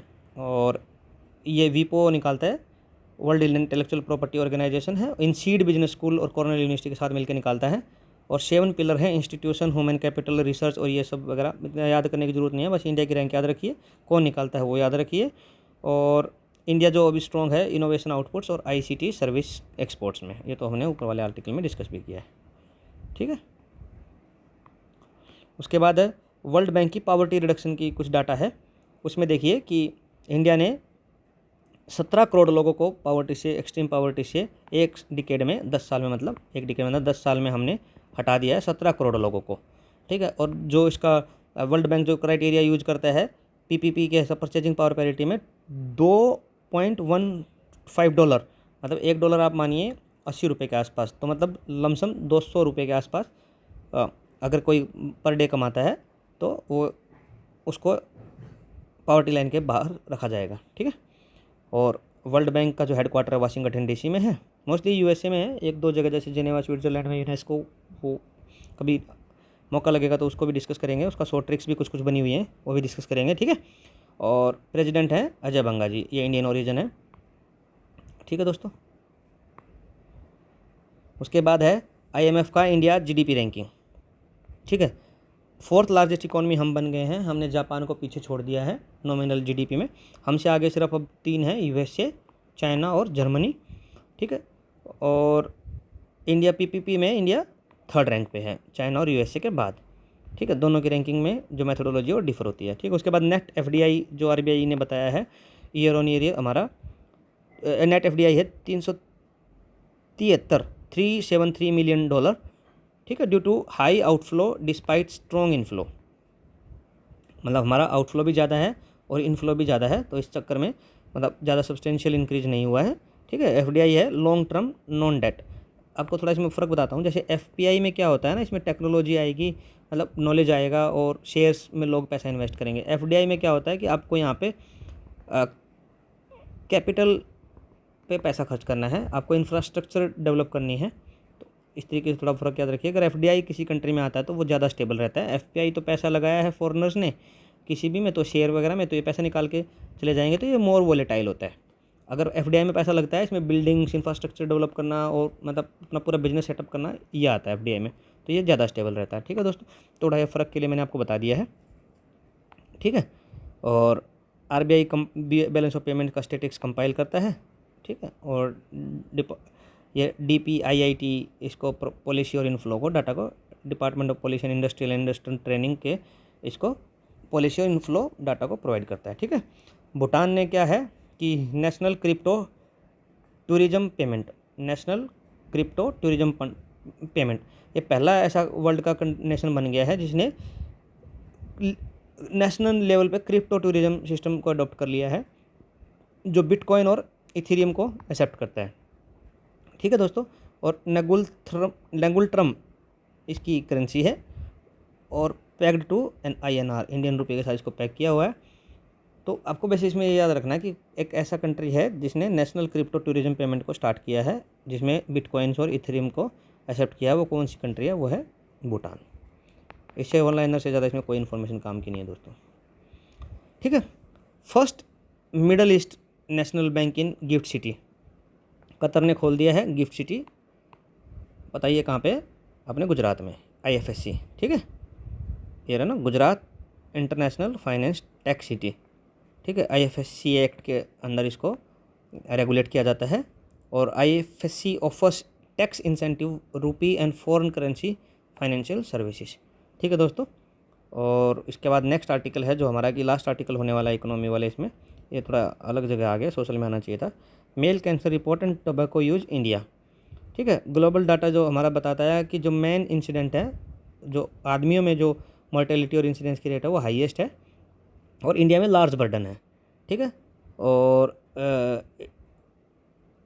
190 मिलियन या 200 मिलियन के आसपास लोग इंडियन यूज स्मोकलेस टोबैको, मतलब स्मोकलेस टोबैको यूज करते हैं। इंडिया नंबर 1 है कंजम्पशन में, चाइना है नंबर 1 प्रोड्यूसर में।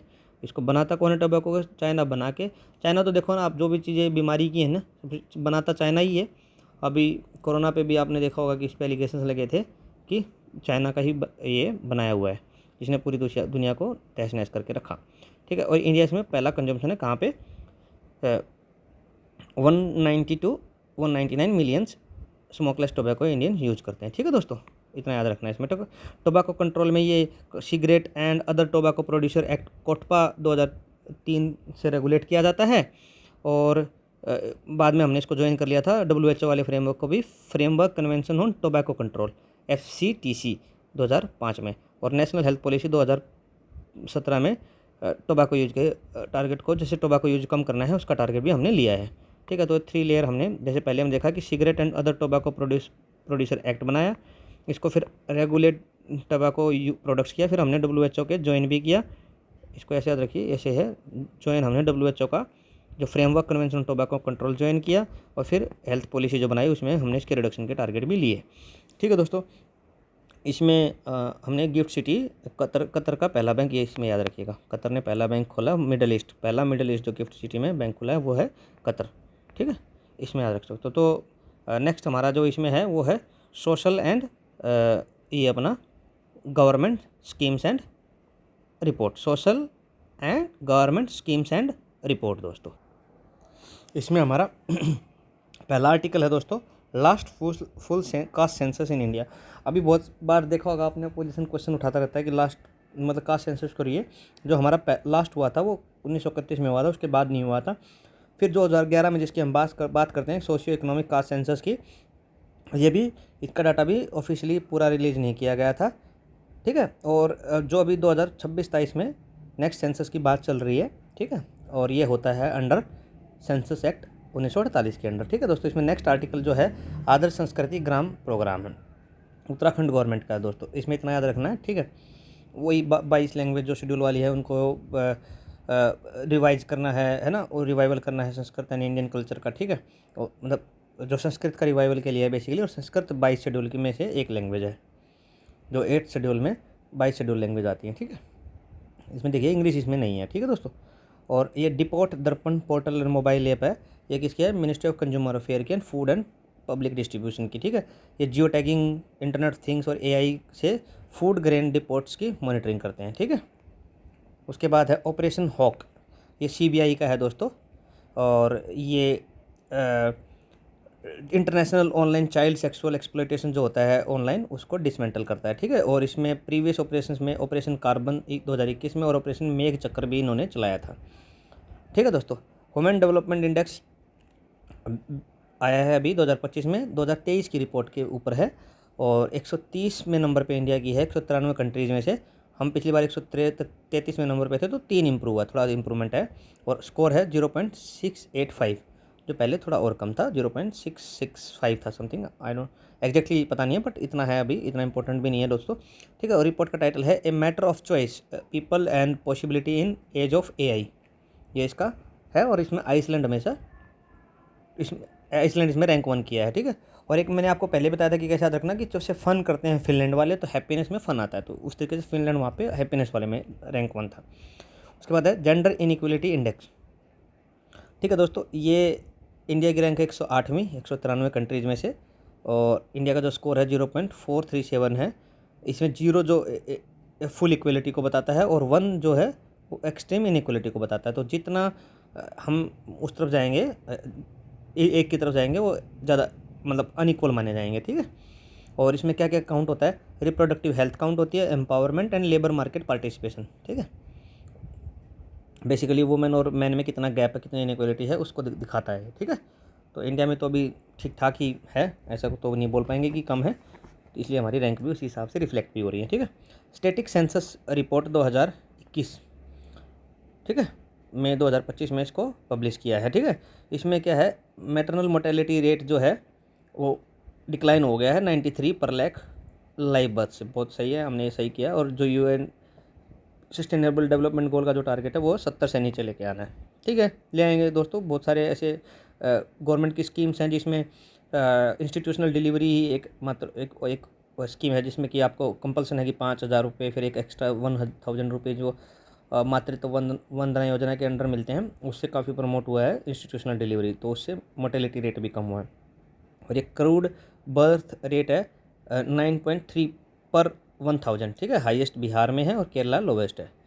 और डेथ रेट है क्रूड डेथ रेट है वो है 7 पर 1,000, और छत्तीसगढ़ हाईएस्ट है और दिल्ली लोवेस्ट है। ठीक है दोस्तों, और टोटल फर्टिलिटी रेट है 2, बिहार हाईएस्ट है 3 और दिल्ली है दिल्ली और बंगाल है 1.4। इसका मतलब क्या होता है दोस्तों कि एक वुमेन है जो अपने टोटल फर्टिलिटी, बाकी तो आपको समझ में आ ही गए होंगे कि मैटरनल मोर्टेलिटी मतलब कितनी मदर है जो बर्थ देते टाइम उनकी डेथ हो जाती है, ये आपको पता होगा कि वो 1 लाख में मेजर की जाती है, तो उसमें 93 है, टारगेट हमारा 70। ठीक है, तो ये बर्थ रेट क्या है, डेथ रेट, तो पता है कि भाई कितने लोग, अगर 100 लोग पैदा हो रहे हैं या 1000 पैदा हो रहे हैं तो उसमें से कितने की डेथ हो रही है। तो बिहार में ये हाईएस्ट है, 25,000 में से निकलता है ये। ठीक है, और टोटल फर्टिलिटी रेट मुझे ऐसा लगता है कि आपको थोड़ा इसमें बता देता हूँ। टोटल फर्टिलिटी की एक वुमेन अपने जो उसका प्रोडक्टिव पीरियड होता है, जैसे 16 साल से या 45 इस तरीके की एज में, वो कितने बच्चों को जन्म दे सकती है, कितने बच्चों को उसने जन्म दिया। अगर 2 होते हैं तो उसको बोलते हैं रिप्लेसमेंट रेट। 2.1 होता है एग्जैक्टली रिप्लेसमेंट रेट में, मतलब पॉपुलेशन क्या होता है, हो जाती है उसमें स्टेगनेंट की, मतलब कम नहीं होती है। और अगर 2.1 से 2 से कम आ जाएगी तो उसको बोलेंगे हम डिक्लाइनिंग पॉपुलेशन। ठीक है, जो जापान और कुछ इटली कंट्रीज़ के साथ हुआ भी है, तो अभी अपना है 2, तो मतलब ठीक है अपना, हमारी पॉपुलेशन एकदम से नहीं गिरेगी, तो अभी ठीक है। अगर ये 1.4 जैसे बंगाल और दिल्ली वाला आ जाएगा तो फिर हमारी डिक्लाइनिंग पॉपुलेशन हो जाएगी। ठीक है दोस्तों, इतना याद रखना इसमें। उसके बाद है नेक्स्ट आर्टिकल है district de addiction centre scheme, ministry of social justice and empowerment की है। National action plan for drug demand reduction के लिए इसको बनाया है। इससे ज़्यादा इसमें कुछ याद नहीं रखना, वो इतना इंपॉर्टेंट नहीं है। जो इंपॉर्टेंट है मैं उसको डिस्कस कर लेता हूँ थॉरोली। जन सुरक्षा स्कीम 10 ईयर्स के कंप्लीट हो गए हैं। तीनों आप याद रख लीजिएगा कि प्रधानमंत्री जीवन ज्योति बीमा योजना, सुरक्षा बीमा योजना और पेंशन योजना, अटल पेंशन योजना। आप और अराउंड 83 करोड़ एनरोलमेंट्स हैं कलेक्टिवली, इन सब में मिला के 83 करोड़ का कलेक्टिवली इनमें एनरोलमेंट हुआ है। आप एक बार देख लीजिए। जीवन ज्योति में क्या होता है कि आपके जीवन की ज्योति ही बुझ गई, मतलब आपकी डेथ होगी तो आपको उसमें 2 लाख का लाइफ कवर है, उसका प्रीमियम है 436 रुपये पर एनम। ठीक है, एज आप 18 से 50 साल के बीच में उसमें एंट्री कर सकते हो। ठीक है, और फिर ये 18 से 70 के बीच में है हमारी सुरक्षा बीमा। इसमें एक्सीडेंटल 2 लाख एक्सीडेंटल है, अगर आपकी एक्सीडेंट में डेथ हो जाती है, और अगर कुछ मेजर इंजरी हो जाती है, डिसेबिलिटी हो जाती है, तो 1 लाख मिलते हैं, और प्रीमियम इसका 20 रुपये है। ठीक है दोस्तों, और पेंशन योजना में तो भाई अपनी मर्जी है, 18 साल से 40 साल की उम्र में अनऑर्गेनाइज सेक्टर में आप कितना पैसा डालते हो उसी हिसाब से, कि 60 साल के बाद आपकी पेंशन बन जाएगी। अगर आप 1000 डालते हो तो कम बन जाएगी, 5000 पर डालते हो ज़्यादा बन जाएगी। ठीक है, या फिर एज का भी होता है कि इसमें कि आप किस एज पे डाल रहे हो। मान लो आपको 30 की एज पे डालने हैं, नहीं मिलेंगे आपको 3000 ही। और अगर आप 30 की एज पे डाल रहे हो तो इसके बीच में आपको इतने पैसे, मतलब पेंशन आपकी इसके और इसके बीच में बनेगी। वो कैसे बनेगी, आपकी कंट्रीब्यूशन पे, कि आप 30 साल की उम्र में डालना स्टार्ट किए हो, 40 की में, या फिर ऐसे करके, तो ये 18 से 40 की उम्र में डलेंगे पैसे। ठीक है, उसके बाद नेक्स्ट आर्टिकल है इसमें जेनु कुर्बा कम्युनिटी कर्नाटका की है। ठीक है, और इनको land right under forest right act के अंडर इनको लैंड एक्ट मतलब ग्रांट हो गए हैं ट्राइबल को। और जेनु मीन्स हनी, जो इनके नेशनल जो ट्रेडिशनल लाइवलीहुड है उसको दिखाता भी है। और जो फॉरेस्ट राइट एक्ट में जो इनको राइट मिले हैं, वहाँ पे फॉरेस्ट के साथ कलेक्टिव रहने में, live in, manage forest and collect minor produce के इनको राइट मिले हैं। ठीक है, और गोमती रिवर तो कहाँ है, उत्तर प्रदेश में, गंगा की ट्रिब्यूटरी है दोस्तों। और सिटीज़ कौन कौन सी इस पर, लखनऊ, सुल्तानपुर एंड जौनपुर। और पॉल्यूशन बहुत ज़्यादा है, और यूपी ने टास्क फोर्स बनाई है इसके रिवाइवल के लिए। ठीक है, उसके बाद यूपी की 2 स्कीम है, ए ग्रीस और AI प्रज्ञा इनिशिएटिव, 2 इनिशिएटिव हैं। एक ग्रीस में क्या है, एग्रीकल्चर को मॉडर्नाइज करना है 28 डिस्ट्रिक्ट पूर्वांचल के और बुंदेलखंड के, क्योंकि यहाँ पहले पानी की कमी है तो एग्रीकल्चर ज़्यादा होती नहीं है, तो इसको मॉडर्नाइज करना है। और ए पर क्या है, ट्रेनिंग करनी है 10 लाख यूथ्स को एआई और मशीन लर्निंग में। ठीक है, दोनों याद रखना। और ये यूपी पीसीएस वालों के लिए तो खासकर इंपॉर्टेंट है। ठीक है, उसके बाद है first pan genome Asia rice. ठीक है, ये चाइनीज़ रिसर्चर्स ने इसको डेवलप किया है। और ORE3 A variant of O रिफ्यूपोगन, थोड़ा डिफ़िकल्ट नाम है दोस्तों, याद रख लीजिएगा कि इससे इसका ओरिजिनेट हुआ है ना। हम इस जो होता है इससे सबका, इस वेरिएंट से सारे राइस का ओरिजिनेशन होता है। ठीक है, और राइस को जो है 50% पॉपुलेशन इसकी ये खाने की स्टेपल क्रॉप है, मतलब खाने की क्रॉप है। 50% जो लोग हैं वो राइस पे ही ज़िंदा रहते हैं, मतलब राइस खाते ही खाते हैं। ठीक है, और चाइनीज़ रिसर्चर्स ने इसको बनाया है। और क्लाइमेट रेजिलेंट, मतलब अगर ये सब हो रहा है तो पैन जीनोम जो बनाया है इन्होंने, इससे क्या होगा, क्लाइमेट रेजिलिएंट जो एग्रीकल्चर प्रोडक्ट बनेंगे, मतलब या बीज तैयार होंगे, क्लाइमेट रेजिलिएंट तैयार होंगे, उसके लिए इसने एक रास्ता खोल दिया है। ठीक है दोस्तों, उसके बाद है Andhra Pradesh property tax exemption है डिफेंस पर्सनल को। ठीक है, 8th UN global road safety week है, नॉट इम्पॉर्टेंट, 12 मई से 18 मई को हुआ है। Roads for life, make walking safe, make cycling safe, इस तरीके का आप याद रख सकते हो। इंडिया ग्रे वुल्फ पॉपुलेशन जो है डिक्लाइन हो गई है। ठीक है, और ये शेड्यूल 1 में प्रोटेक्ट है under 1972 scheduled wild life protection act. ठीक है, याद रख सकते हो कि वुल्फ की जो पॉपुलेशन है डिक्लाइन हुई है। World first commercial scale methanol plant कहाँ पे, कासो, first commercial scale methanol plant है वो कहाँ है, कासो डेनमार्क में। ठीक है, ये ग्रीन फ्यूल है, produces green fuel from carbon, capturing carbon dioxide and hydrogen. ठीक है, ये याद रखिएगा कि वर्ल्ड का जो पहला कमर्शियली स्केल मेथेनॉल जो प्लांट बना है वो कासो डेनमार्क में बना है। और CO2 है plus hydrogen, CO2 plus hydrogen, CO2 plus hydrogen. ठीक है, इसके कैप्चर से इसको बनाया है। उसके बाद दोस्तों next article, ground recharge project Tapi basin पे। मध्य प्रदेश महाराष्ट्र ने MOU साइन किया है ताप्ती बेसिन में, मेगा रिचार्ज प्रोजेक्ट है Tapti basin mega recharge project, world's largest groundwater recharge project है ये। ठीक है दोस्तों, अभी मेमोरेंडम ही साइन हुआ है, अगर ये बनता है तो वर्ल्ड का largest groundwater recharge project है तापी बेसिन का। उसके बाद है व्रीथी कैंपेन, केरला ने लॉन्च की है, waste management via public participation and decentralisation. देखो इस तरीके के जो होते हैं ना, जो स्टेट स्पेसिफिक कोई स्कीम होती हैं, अगर आप नेशनल कोई भी एग्जाम की तैयारी कर रहे हो, अगर उस स्टेट की तैयारी नहीं कर रहे हो, तो आपको बस उसमें याद ना रखना कि व्रीथी कैंपेन किसकी है, केरला की, और किस लिए है, वेस्ट मैनेजमेंट के लिए, बस इससे ज़्यादा याद नहीं रखना दोस्तों उसमें ना। अगला है first carbon capture unit test beds in cement sector. ठीक है, सीमेंट सेक्टर में पहला हो गया है, कहाँ पे, ये देखिए आप, India has launch first cluster of 5 carbon capture and utilisation test beds for the cement sector in national technology day by department of science and technology. Aim क्या है, वही कार्बन कैप्चर एंड उसका यूटिलाइज करना है। और net zero जो India का 2070 का टारगेट है, उससे इसको लिंक करके देखा जा रहा है। ठीक है, first carbon capture test beds in cement sector, कि सबसे पहले जो अभी किस सेक्टर में कार्बन कैप्चर यूनिट के टेस्ट बेड्स बनाए हैं, वो सीमेंट सेक्टर में बनाए हैं। 5 carbon capture unit test beds for the cement sector.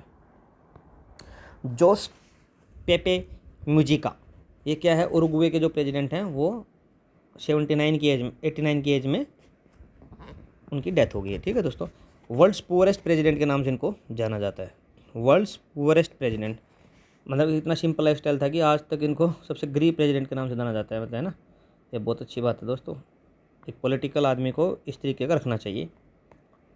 7th Khelo India youth games Bihar में हुए हैं दोस्तों। ठीक है, मास्कोट इसका है गज सीमा, मास्कोट क्या है, गज सीमा, और महाराष्ट्र ने इसमें टॉप किया है मेडल में। ठीक है, बिहार में हुए हैं, महाराष्ट्र ने टॉप किया है, गज सीमा इसका मास्कोट है। पोलियो आउटब्रेक इन पैपुआ न्यू गिनी, ठीक है, इतना इंपॉर्टेंट नहीं है दोस्तों, छोड़ सकते हो कि WHO ने लो वैक्सीनेशन रेट्स को उसके यहाँ बताया है और वहाँ पोलियो आउटब्रेक हो गया पेपुआ न्यू गिनी में। एक देश एक दर्शन इनिशिएटिव किसका हो सकता है, तुक्का मारिए, मिनिस्ट्री ऑफ कल्चर का।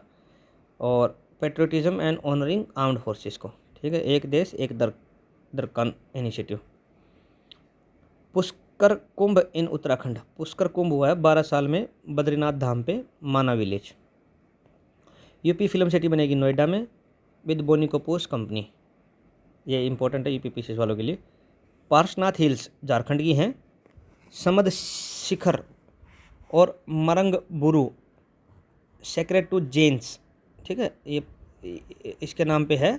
और ये 20 तीर्थंकर हैं जो attained moksha and Santhal tribe Marang Buru Sendra festival, highest peak in Jharkhand है, ठीक है। इसके नाम पे है ये मारंग बारू, समद शिखर के नाम से भी जानी जाती है और मारंग बुरु इनके नाम से भी जानी जाती है। आप थोड़ा देखिए, पार्शनाथ हिल्स में जो है झारखंड की है, हाईएस्ट पीक है, समद शिखर के नाम से भी जानी जाती है और मरंग बुरु के नाम से भी, बुरु क्योंकि मरंग बुरु है ये संथाल ट्राइब है ना, ये इससे जाना जाता है, ठीक है। तो जैन्स के लिए सेक्रेड है। उसके बाद है शिरू लिली फेस्टिवल मणिपुर, इससे ज़्यादा कुछ नहीं है। कहाँ पे है, मणिपुर में। बफर में सफ़र योजना उत्तर प्रदेश की है इको टूरिज्म के लिए, ठीक है। जो बफर जोन्स होते हैं पार्क के और सेंचुरीज के, उसमें सफ़र कराएंगे, उसमें घुमाएंगे, तो उससे टूरिज्म में पैसा जनरेट होगा, ठीक है दोस्तों। उसके बाद है फर्स्ट माहूत विलेज तमिलनाडु में। माहूत क्या होता है, जो एक पर्सन जो हाथी को ट्रेन करता है, ड्राइव करता है और उसकी देख रेख करता है, उसको माहूत बोलते हैं। तो ऐसा एक पूरा का पूरा विलेज बनाया है माहूत विलेज तमिलनाडु में, ठीक है। एलिफेंट केयर टेकर्स के नाम से इनको जाना जा रहा है और मधुमिलाई टाइगर रिजर्व में बनाया है, ठीक है दोस्तों। इंडिया का पहला है ऐसा। उसके बाद है नेशनल फोरेंसिक साइंस यूनिवर्सिटी, कहाँ बनी है, नागपुर में, ठीक है। और अमित शाह जी ने इसके फाउंडेशन स्टोर रखे हैं। और फर्स्ट जो बनी थी नेशनल फोरेंसिक साइंस यूनिवर्सिटी बनी थी, वो बनी थी गांधीनगर गुजरात में, अब ये नागपुर में बन रही है, ठीक है। उसके अलावा 10th NITI Aayog governing council meeting हुई है। पीएम मोदी ने जो स्ट्रेस किया है विकसित भारत 2027 के विजन पे बार, और इसमें बताया कि टीबी एलिमिनेट कर देंगे 30 तक, रूबेला 26 तक, और ओलंपिक 2036 में हम पोस्ट कराएंगे, और नेट जीरो 2070 तक। इस पर फिर से बातें हुई थी। और यूपी गवर्नमेंट ने मोनाश यूनिवर्सिटी एग्रीमेंट किया है, ऑस्ट्रेलिया की है मोनाश यूनिवर्सिटी के साथ, जो स्टार्टअप और स्किल डेवलपमेंट के लिए ट्रेनिंग देनी है, उसके लिए हमने यूपी गवर्नमेंट ने इसके साथ एग्रीमेंट किया है। उसके बाद साइंस एंड टेक में देख लेते हैं दोस्तों।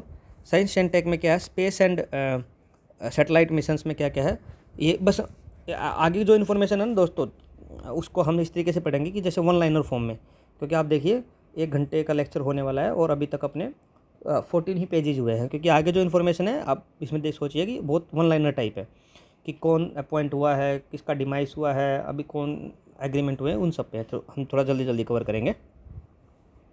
स्पेस एंड सैटेलाइट मिशन में है प्रोजेक्ट क्यूपर, ये अमेजन का है, ठीक है। फर्स्ट बैच ऑफ 27 सैटेलाइट्स इन्होंने लॉन्च कर दिया है। हाई स्पीड ब्रॉडबैंड कनेक्टिविटी मिलेगी और 3 सैटेलाइट्स इसने लो अर्थ ऑर्बिट में छोड़ दिए हैं, ठीक है।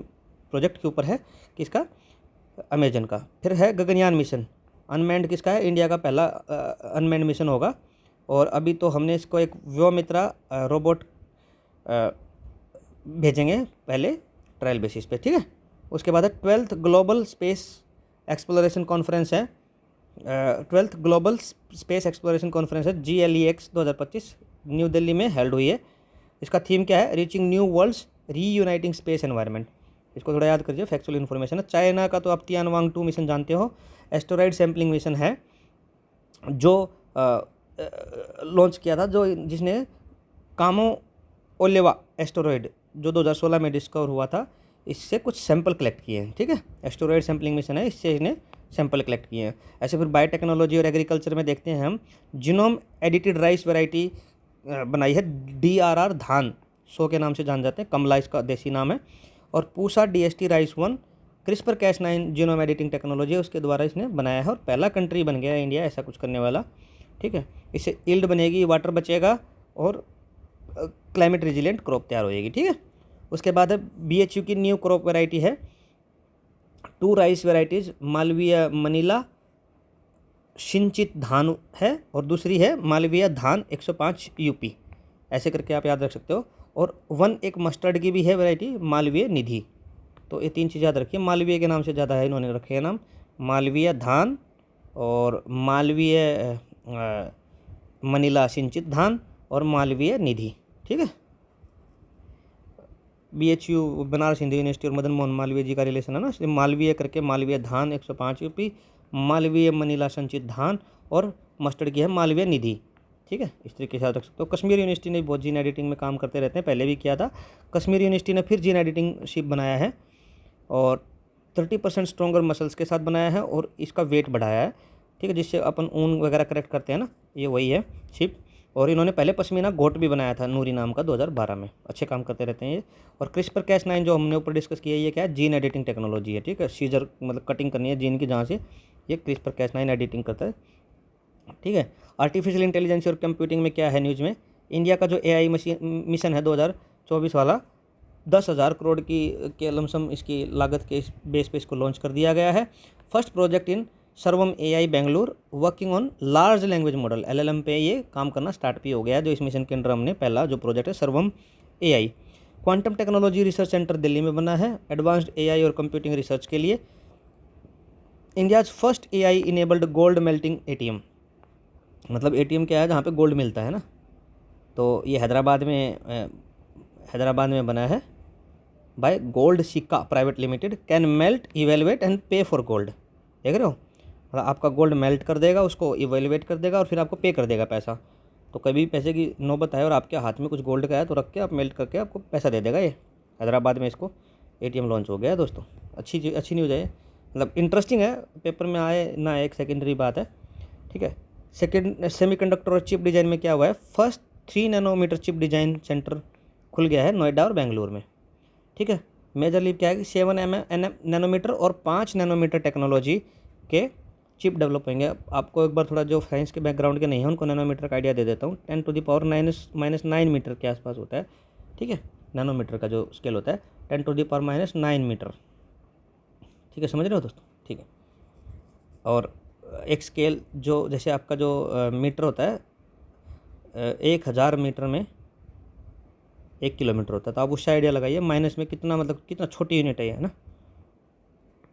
इंडिया 6th सेमीकंडक्टर प्लांट है वो जेवार एयरपोर्ट है जो उसके पास ही आ रहा है। ठीक है, to produce display driver chips. ठीक है, सेमीकंडक्टर का एक प्लांट हम 6th है और ये उसके बारे में थोड़ी डिटेल है कि unit is joint venture of HCL and Foxconn का जॉइंट वेंचर है। ठीक है, और ये 6th हमारा होने वाला है 6th। ठीक है, और 30 मिलियन यूनिट्स पर मंथ। ठीक है, और plan to be set up near Jewar airport in Yamuna expressway industrial development authority. ठीक है, और plan to manufacture display driver chips by mobile phones, laptops, automobile, PC and other device that have display. और investment है 3700 करोड़ का। ये थोड़ा बहुत इन्फॉर्मेशन के बारे में याद रख सकते थे। ठीक है, उसके बाद है वेदर एंड एनवायरनमेंट टेक्नोलॉजी में क्या है, क्लाउड सीडिंग इन दिल्ली। ये सोडियम क्लोराइड और कैल्शियम क्लोराइड और सिल्वर आयोडाइड मोस्ट कॉमन है, इन चीज़ों को इसमें यूज किया जाता है और दिल्ली IIT दिल्ली ने इसको इम्प्लीमेंट किया है। ये बारिश कराने के लिए दिल्ली में क्लाउड सीडिंग टेक्नोलॉजी का यूज करते हैं। इससे क्या होता है ना, जो बादल है वो गिर जाते हैं। जैसे बादल में सरफेस टेंशन का कंसेप्ट फिजिक्स में पढ़ते होंगे कि एक अगर ड्रॉप है उसको गिरना है तो उसका सरफेस टेंशन कम होता है तो वो गिर जाती है, ऐसे करके याद रखोगे तो इसको ये इस तरीके का बादल को इन 3 कंपोनेंट से ड्रॉप फॉर्म बनाने में हेल्प होती है। उसके बाद है India's forecasting system. IITM Pune ने इसको सुविध सुपर कंप्यूटर आर्का के साथ इसको बनाया है और 6 किलोमीटर क्या है रेजुलेशन वेदर फोरकास्ट देता है, इंटीग्रेटिंग राडार सैटेलाइट। ठीक है, इस तरीके से इसको आप याद रख सकते हो कि IITM पुणे ने इसको बनाया है दोस्तों। ठीक है, और आप IITM की फुल फॉर्म याद रख सकते हो कि Indian institute of tropical meteorology, I guess Indian institute of tropical meteorology Pune.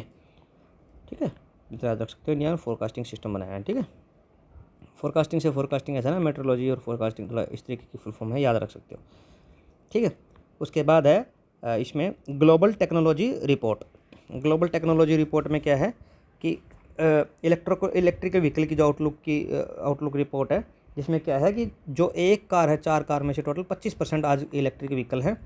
China इसमें सबसे आगे है कार में, और सब में मिला के, और 2 और 3 व्हीलर में इंडिया आगे है, और 4th लार्जेस्ट कार प्रोड्यूसर है ग्लोबली। हमारा जो इंडिया है 4th लार्जेस्ट कार प्रोड्यूसर है ग्लोबली, ठीक है। उसके बाद है एनवायरनमेंट एंड कंजर्वेशन, हम स्टार्ट करते हैं दोस्तों। उसके बाद है एनवायरनमेंट एंड कंजर्वेशन में क्या है, red admiral butterfly Himachal Pradesh की है, first spotted in India in Himachal Pradesh. इसमें याद रखने की जरूरत नहीं कि भाई माइग्रेटरी बटरफ्लाई स्पीसीज़ है, या आप इसमें पढ़ लेना बाद में। इसका ये नाम है वेनेशा एंड एटालांटा, ठीक है। अपने लिए जो इंपॉर्टेंट है, रेड एडमिरल बटरफ्लाई कहाँ मिली है, हिमाचल प्रदेश में। उसके बाद है सबमरीन केबल प्रोजेक्ट है इंडियन ओशियन में, ठीक है। INCOIS Indian National Centre for Ocean Information Services ने इसको इनिशिएट किया है।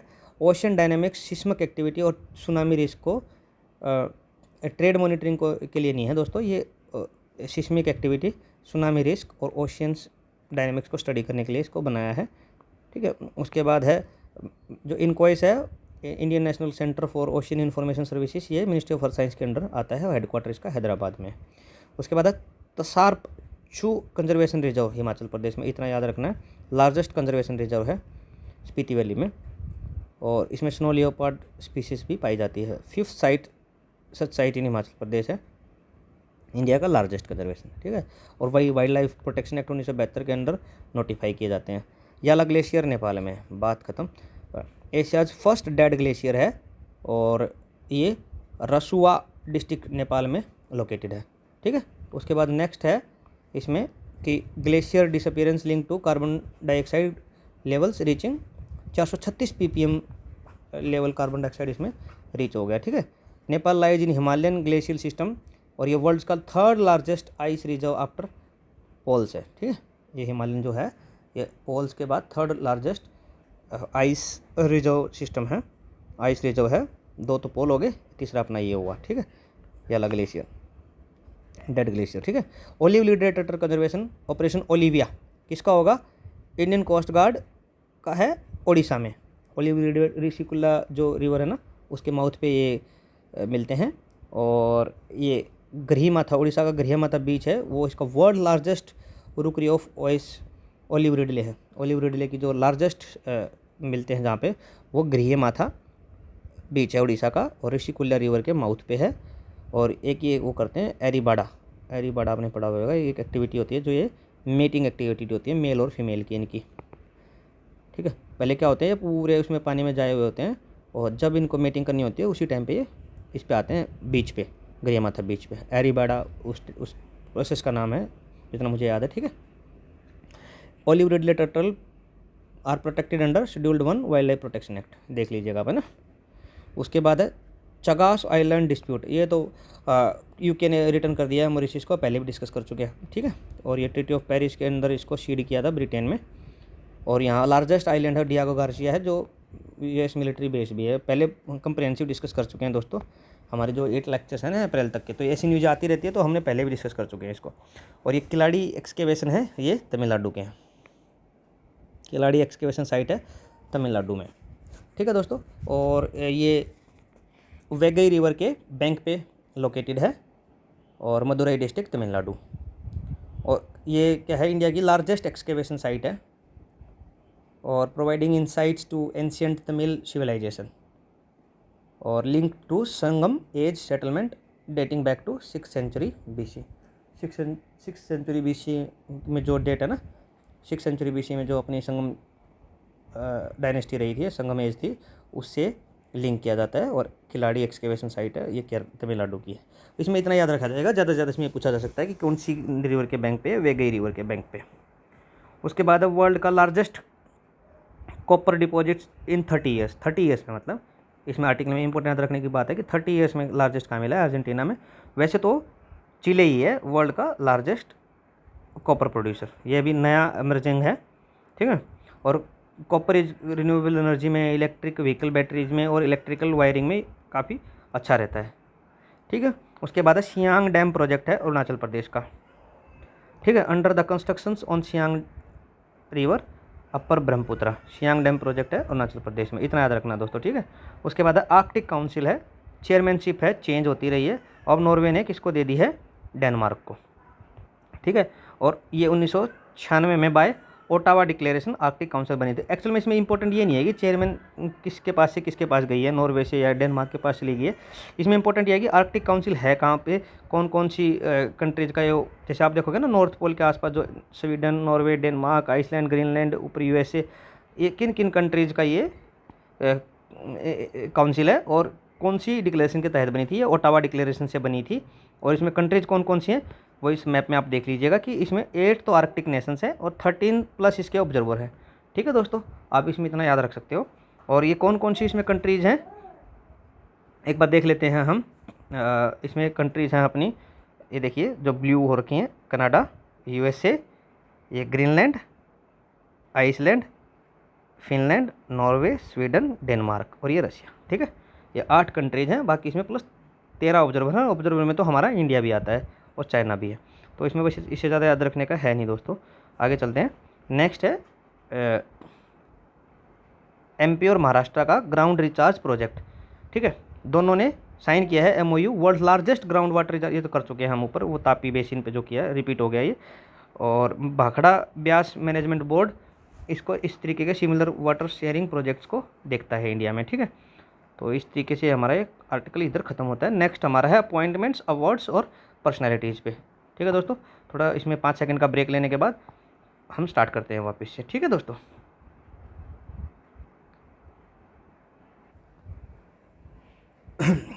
गला सूख गया था दोस्तों, बीच में पानी पीने लग गया बीच में, मैं थोड़ा 1-2 घूंट पानी पी लेते हैं, फिर दोबारा स्टार्ट करते हैं।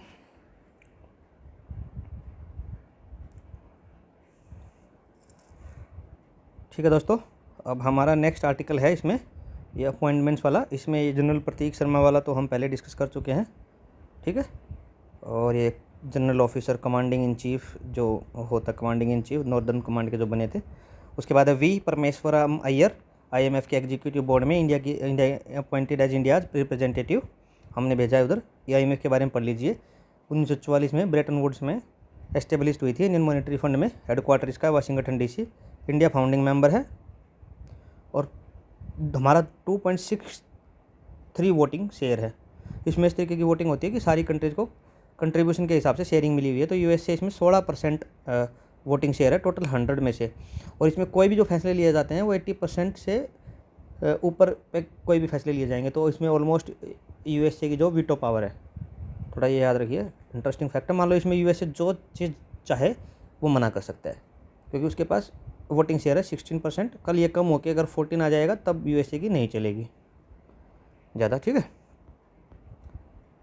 उसके बाद है Anthony Albanese, prime minister of Australia हैं, ठीक है, री इलेक्ट हुए हैं। और कैपिटल है ऑस्ट्रेलिया की कैनबरा, करेंसी है ऑस्ट्रेलियन डॉलर। और ऑस्ट्रेलिया क्वाड का हमारे साथ मेंबर है, इंडिया, यूएसए, जापान, ऑस्ट्रेलिया, ठीक है। उसके बाद Friedrich Merz, chancellor of Germany है, 10th चांसलर बने हैं जर्मनी के।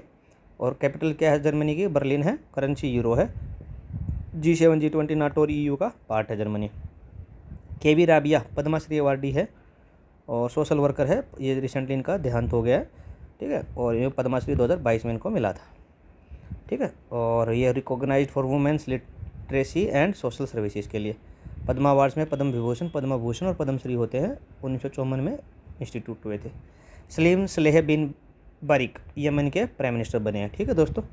उसके बाद जस्टिस B.R. गवई, ये हमारे 52nd चीफ जस्टिस बने हैं चंद्रचूड़ जी के बाद, ठीक है। और ये 52nd CJI हैं, ठीक है। First Buddhist and second Dalit CJI है, ठीक है। और सुप्रीम कोर्ट 1950 में एस्टेब्लिश हुई थी और हेडक्वार्टर न्यू दिल्ली में है। और CJI का जो अपॉइंटमेंट होता है आर्टिकल 124(2) ऑफ कॉन्स्टिट्यूशन होता है। प्रेसिडेंट के साथ ये सामने शपथ लेते हैं, ओथ प्रेसिडेंट के पास लेते हैं, ठीक है। परवीन सूद है, ये CBI के डायरेक्टर एक्सटेंशन हुआ है इनका, इससे ज़्यादा इसमें याद नहीं रखना। और CBI central bureau of investigation Delhi special police establishment act DPSC act 1946 के अंतर्गत ऑपरेट करता है। 1963 में इसको बनाया गया था। उसके बाद है Manuel Gonclave, president of Angola visit, ठीक है। और ये है विजिटेड इंडिया फॉर 30 ईयर्स, ये विजिट हुई है किसी भी मंगोलियन अंगोला के उसकी। ये तो हमने देखा ना ऊपर ISA में भी इन्होंने ज्वाइन किया है। तो उस तरीके की न्यूज़ है, थोड़ा रिपीटेड है, तो मैनुअल इसमें यहाँ याद कर लो इसको, ठीक है। और ये अंगोला है, मेजर ऑयल प्रोड्यूसर है, नाइजीरिया के बाद हमने ये भी देखा था, ठीक है।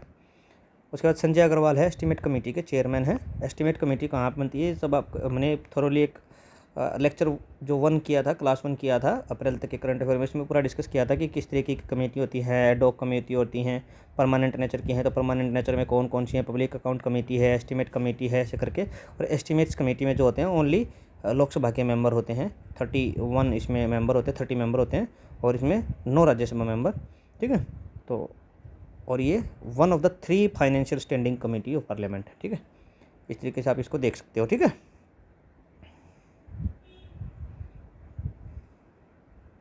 ठीक है दोस्तों, ये कोई इधर काम का नहीं है, ठीक है। उसके बाद है सौम्या गुगुलोथ, ठीक है, बेस्ट फीमेल फुटबॉलर है 2024-25 की, ठीक है। और ये है nominate by all India football federation, ठीक है। ऑल इंडिया फेडरेशन 1937 में एस्टेब्लिश हुई थी, ठीक है। और इंडिया की जो नेशनल फुटबॉल टीम है उसको ब्लू टाइगर के नाम से भी जाना जाता है।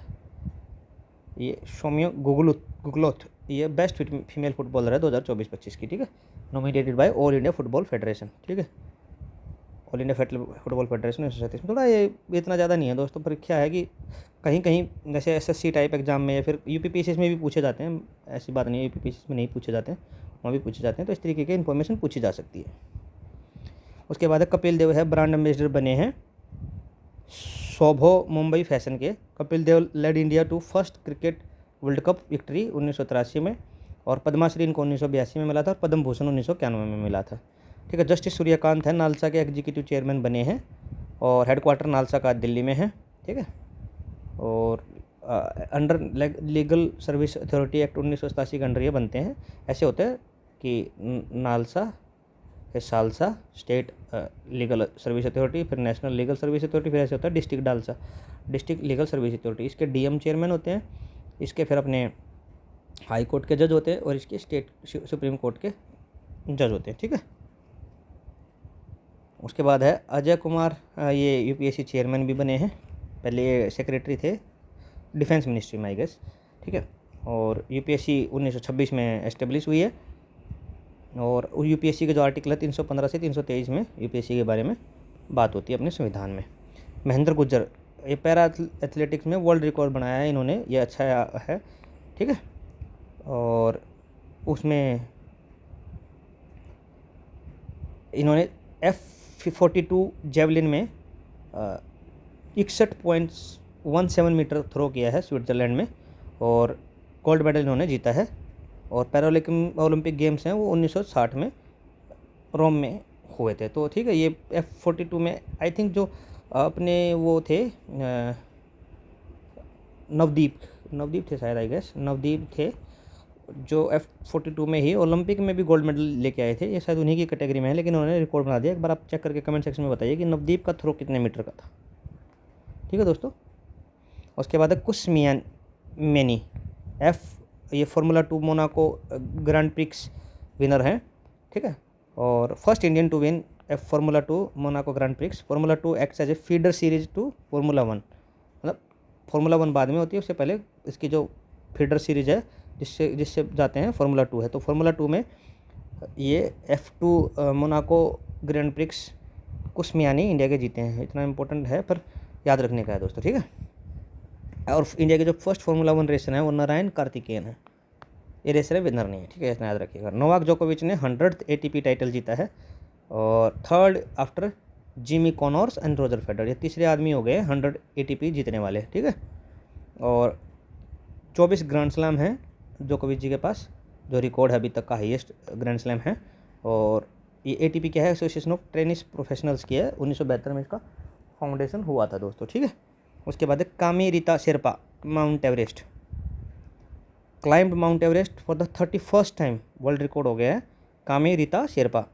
और माउंट एवरेस्ट है 8,849 मीटर ऊंची है, और वर्ल्ड की हाईएस्ट पीक है नेपाल चाइना बॉर्डर पे, ठीक है।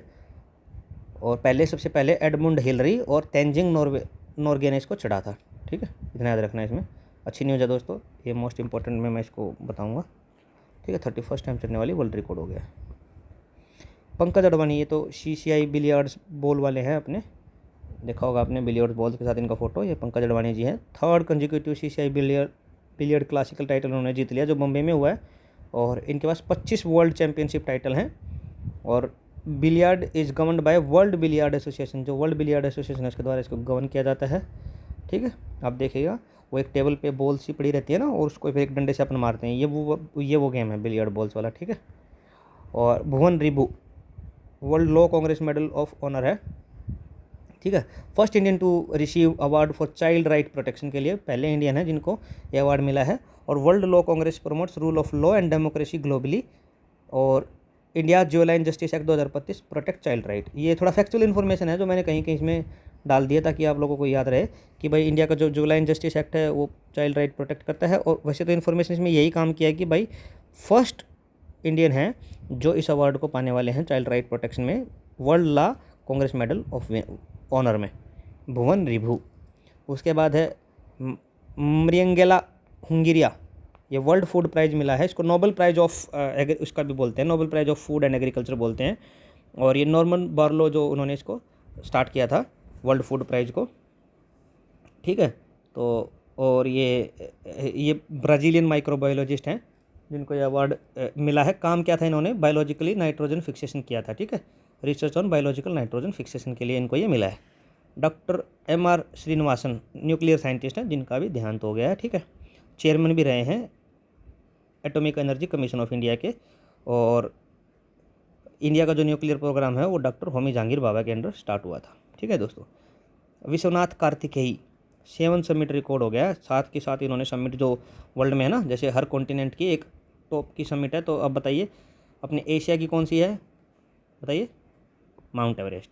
तो ऐसे ही हर कॉन्टिनेंट की एक पीक है जो विश्वनाथ कार्तिकेयन ने 16 year old climb highest mountains in all 7 continent में चढ़ने का रिकॉर्ड इन्होंने बना दिया है। और इसमें कौन कौन है, 7 समिट कौन कौन सी हैं एक बार देख लीजिए। 7 समिट में क्या क्या है, माउंट एवरेस्ट है, अकोंगुआ है, एक बार इनका मैप में देखते हैं इनको। ठीक है दोस्तों, ये है यंगेस्ट इंडियन क्लाइंबर है टू कंप्लीट द फीट। और एक इधर देखिए ना, जैसे ये आप देखोगे ये इंडिया में हो गया माउंट एवरेस्ट। ठीक है, फिर ऑस्ट्रेलिया में जाओगे तो कोशिकुजको, ये अपनी ऑस्ट्रेलिया की होगी, देखो ये इधर लिखा होगा। ठीक है, उसके बाद है अंटार्कटिका की विंसन मोसिफ। फिर उसके बाद है अपनी अफ्रीका की है किलिमंजारो। ठीक है, अफ्रीका की हो गई है। और फिर यूरोप की है एल्ब्रूस है, यूरोप की, रशिया में है। ठीक है, और फिर साउथ अमेरिका की है अकांगुआ है साउथ अमेरिका की। इनकी ये हाइट सबकी याद रखो तो रख लेना, वैसे तो इम्पोर्टेंट रहती है किसकी कितनी है। ठीक है, उसके बाद है नॉर्थ अमेरिका की देनाली। ठीक है, ये है अलास्का में, USA में है, ये 6194 मीटर है। ये कितनी है, 6194 मीटर। और ये है 6961। तो और ये है 5895। और ये है 8849। ठीक है, और ये है 5642, ऐसे करके आप देखिए। ठीक है, ये है 2228। तो आप देखिए सबसे हाईएस्ट ये है, उसके बाद है सेकंड ये है।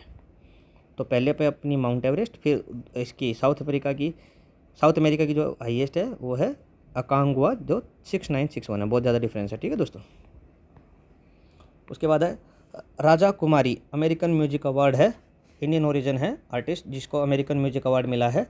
और इनके जो साउंड ट्रैक है वो है रेनिगेड beat never run.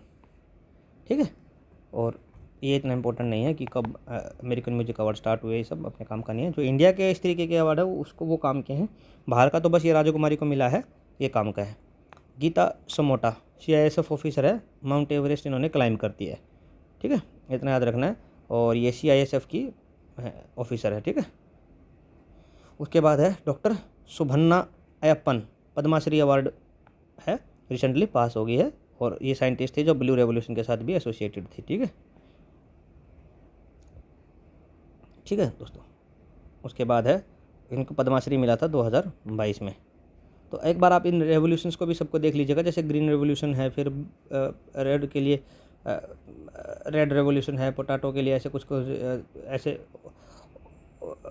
Ocean revolution कुछ करके ऐसे है। फिर आप देखोगे मिल्क के लिए रेवोल्यूशन है ऐसे करके, तो ये सब देख लीजिएगा। ये उसके लिए मछली पालन के लिए है ऐसे करके ब्लू, ये सब देख लीजिएगा ना, वो सबको स्टैटिक का पार्ट है ना।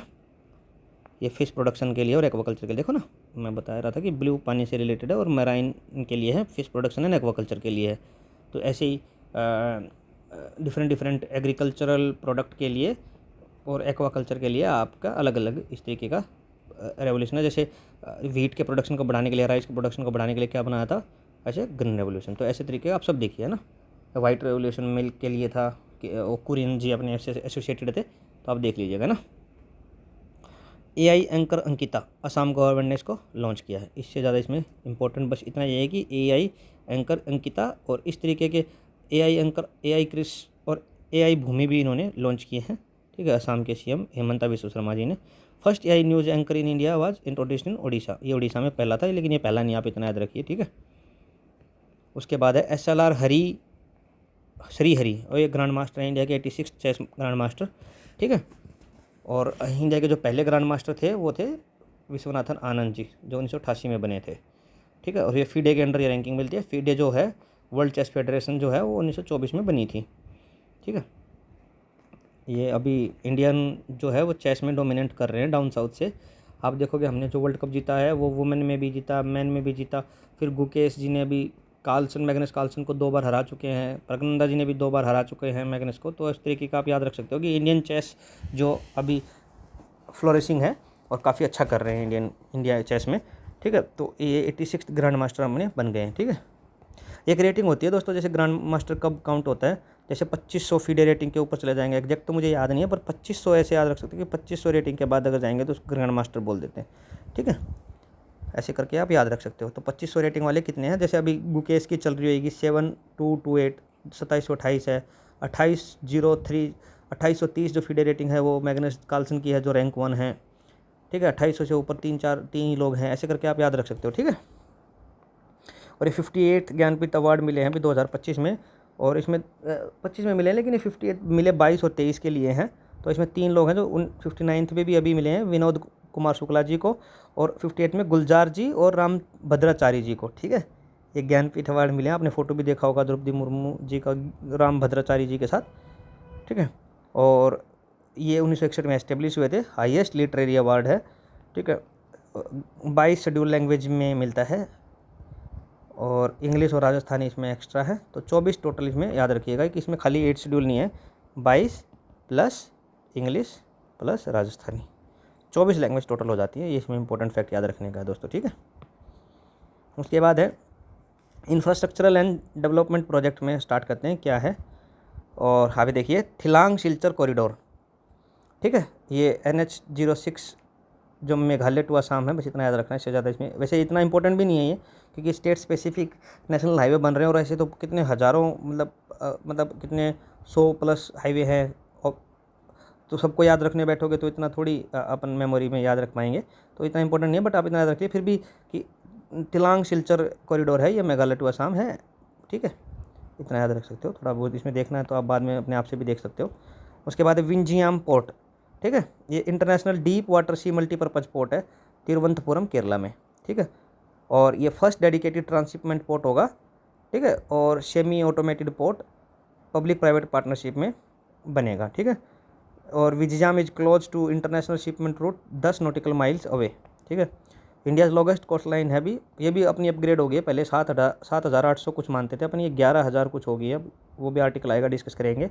और गुजरात की भी लॉन्गेस्ट कोस्ट है। ठीक है, इंडियाज़ लॉन्गेस्ट कोस्ट स्टेट है गुजरात। ठीक है, इसमें याद रख सकते हो। ठीक है, ये ट्रांसशिपमेंट मतलब व्हीकल उसी में जाएंगे और पूरा सामान खाली करके, जैसे पहले क्या होता था कि गाड़ियों से सामान इधर लाया जाता था, लेकिन इसमें ट्रांसशिपमेंट में क्या हो जाता है कि पूरा का पूरा उधर आप पार्क कर सकते हो शिप को, और फिर आप लोडिंग अनलोडिंग जो भी करना है कर सकते हो। ठीक है, नागा यलंका मिसाइल टेस्ट रेंज। ठीक है, DRDO का जो न्यू मिसाइल टेस्ट रेंज है, नागा यलंका आंध्र प्रदेश में इसको बनाया है। ठीक है, इससे ज़्यादा इसमें कुछ याद नहीं रखना है कि नागा यलंका एक रिसेंटली न्यूज़ में था, क्या है ये मिसाइल टेस्ट रेंज है आंध्र प्रदेश में। ठीक है, DRDO ने बनाया है। इससे ज़्यादा इसमें कुछ याद रखने का नहीं है। ये DRDO पहले कई बार डिस्कस कर चुके हैं। DRDO 1958 में बना, हेडक्वार्टर न्यू दिल्ली में है। ठीक है। और ये क्या है, world audio visual entertainment summit, ये उसमें भी डिस्कस कर चुके हैं हम, अप्रैल तक के करंट अफेयर में रिपीट हो गया है। जियो वर्ल्ड सेंटर में मोदी जी ने इनॉग्रेट किया है, ठीक है। उसके बाद पीएम मोदी के जो बिहार के प्रोजेक्ट है उसमें पटना एयरपोर्ट आता है, civil port of Bihar airbase, ठीक है, इस तरीके के है। Nabinagar thermal power plant project 9,000 crore का इस तरीके का है। और ब्रिज के गंगा, सोन, गंडक और कोसी पे ब्रिज बनाने हैं, इस तरीके का 48,500 करोड़ का इन्होंने बिहार को दिया है दोस्तों, ठीक है। उसके बाद है industrial training institute, ITI programme है। क्या 5 नेशनल सेंटर ऑफ एक्सीलेंस बनाने हैं, स्किलिंग लुधियाना में, कानपुर में, भुवनेश्वर में, हैदराबाद में और चेन्नई में, 60,000 की करोड़ की लागत के लिए 5 साल में, ठीक है। और ADB एशियन डेवलपमेंट बैंक जो आपने ऊपर पढ़ा है और वर्ल्ड बैंक इसको फंड कर रहे हैं पार्टली, ठीक है। इंपॉर्टेंट है दोस्तों कि आपसे पूछा जा सकता है कि कहाँ कहाँ ये, जैसे आप देखोगे इसमें कानपुर शहर है, तो UPPCS के लिए पूछा जा सकता है कि भाई 5 डिस्ट्रिक्ट में से एक डिस्ट्रिक्ट UP का है जिसमें नेशनल सेंटर फॉर एक्सीलेंस बनाने हैं ADB और वर्ल्ड बैंक की हेल्प से, तो कहाँ है, कानपुर में। बाकी लुधियाना, भुवनेश्वर, हैदराबाद और चेन्नई भी याद रख सकते हो, ठीक है। उसके बाद है IIT इंफ्रास्ट्रक्चर एक्सपेंशन, ठीक है। तो 5 नई IITs प्रपोज की हैं, पलक्कड़ में, तिरुपति में, भिलाई में, जम्मू में और जम्मू कश्मीर में और धारवाड़ कर्नाटका में। इससे ज़्यादा इसमें कुछ याद रख नहीं सकते हैं कि करंटली इंडिया के पास 23 IITs हैं, तो ये मिला के 28 हो जाएंगी, ठीक है। और IIT खड़गपुर सबसे पहली थी 51 में, और जहाँ से हम पढ़े हैं वो 1960 के बाद 62-63 में 4th IIT थी, ठीक है दोस्तों। First transmedia entertainment city develop की जाएगी आंध्रा में, बस इससे ज़्यादा कुछ नहीं याद रखना, इतना इंपॉर्टेंट था भी नहीं। फर्स्ट ग्रीन विलेज क्या है, रंगाचारा त्रिपुरा में है। ये सोलर और clean facility, water facility use करने वाला पहला विलेज बन गया है त्रिपुरा के अंदर ही अंदर, ठीक है। और इससे ज़्यादा इसमें कुछ याद नहीं रखना है। UP का 4th इंटरनेशनल क्रिकेट स्टेडियम बन गया है, ये गोरखपुर में। इससे पहले 3 कहाँ पे हैं, लखनऊ में, कानपुर में और वाराणसी में। इससे मुझे याद आया दोस्तों, हम एक UP स्पेशल करके भी क्लास लेके आएंगे जिसमें UP के जितने भी इंपॉर्टेंट करंट अफेयर हैं वो एक ही क्लास में डिस्कस कर लेंगे हम, ठीक है दोस्तों। तो उसमें क्या रहेगा कि ये सारे आर्टिकल्स भी उसमें कवर होंगे, तो आपको इसमें इससे डरने की ज़रूरत नहीं है, ठीक है। उसमें ये सारे आर्टिकल्स मैं कवर कर दूंगा, जिसमें एक क्लास ले आएंगे अपनी पूरे अगस्त तक की, कि जितने भी करंट अफेयर अभी अगस्त तक आए होंगे यूपी के, हम उन सबको एक बार के लिए वंस फॉर ऑल देख लेंगे। एक 2 आवर्स का कोई मैराथन सेशन ले लेंगे और उसमें हम डिस्कस कर लेंगे, ठीक है दोस्तों। तो आप इससे घबराइए मत, अभी अपने कुछ सेशन आने वाले हैं, मैं एक बार इधर डिटेल में बता देता हूँ कि मई, जून, जुलाई तो हम कवर करेंगे ही करेंगे। उसके बाद एक UP स्पेशल करंट अफेयर और एक UP का स्टैटिक स्पेशल, ये 2 लेक्चर और आएंगे दोस्तों, ठीक है, जिससे आपका UPPCS वालों को घबराने की ज़रूरत नहीं है, फिर पूरा कंप्रिहेंसिव कवरेज हो जाएगा, ठीक है। UP गवर्नमेंट आयुष कॉलेज, और 18 डिवीज़न है UP में, उन सब में एक आयुष कॉलेज खोला जाएगा, बस इससे ज़्यादा इसमें न्यूज़ है नहीं, ये उसमें भी कवर कर लेंगे, ठीक है। देख रहा हूँ मैं इधर कुछ इंपॉर्टेंट इन्फॉर्मेशन है। ये Nabinagar super thermal power plant project है बिहार का, बस इतना याद रखना है इसमें, जिसमें भी मोदी के प्रोजेक्ट्स में से 9,000 करोड़ का बनेगा, ऊपर भी डिस्कस किया हमने, ठीक है। PM मोदी लोकोमोटिव प्लांट है दाहोद गुजरात में, ठीक है। India's largest locomotive manufacturing plant है, इनोग्रेट कर दिया है। और मिशन क्या है, 100% इलेक्ट्रिफिकेशन बाय 2030, ठीक है, पार्ट ऑफ इंडियन रेलवे का है, ठीक है।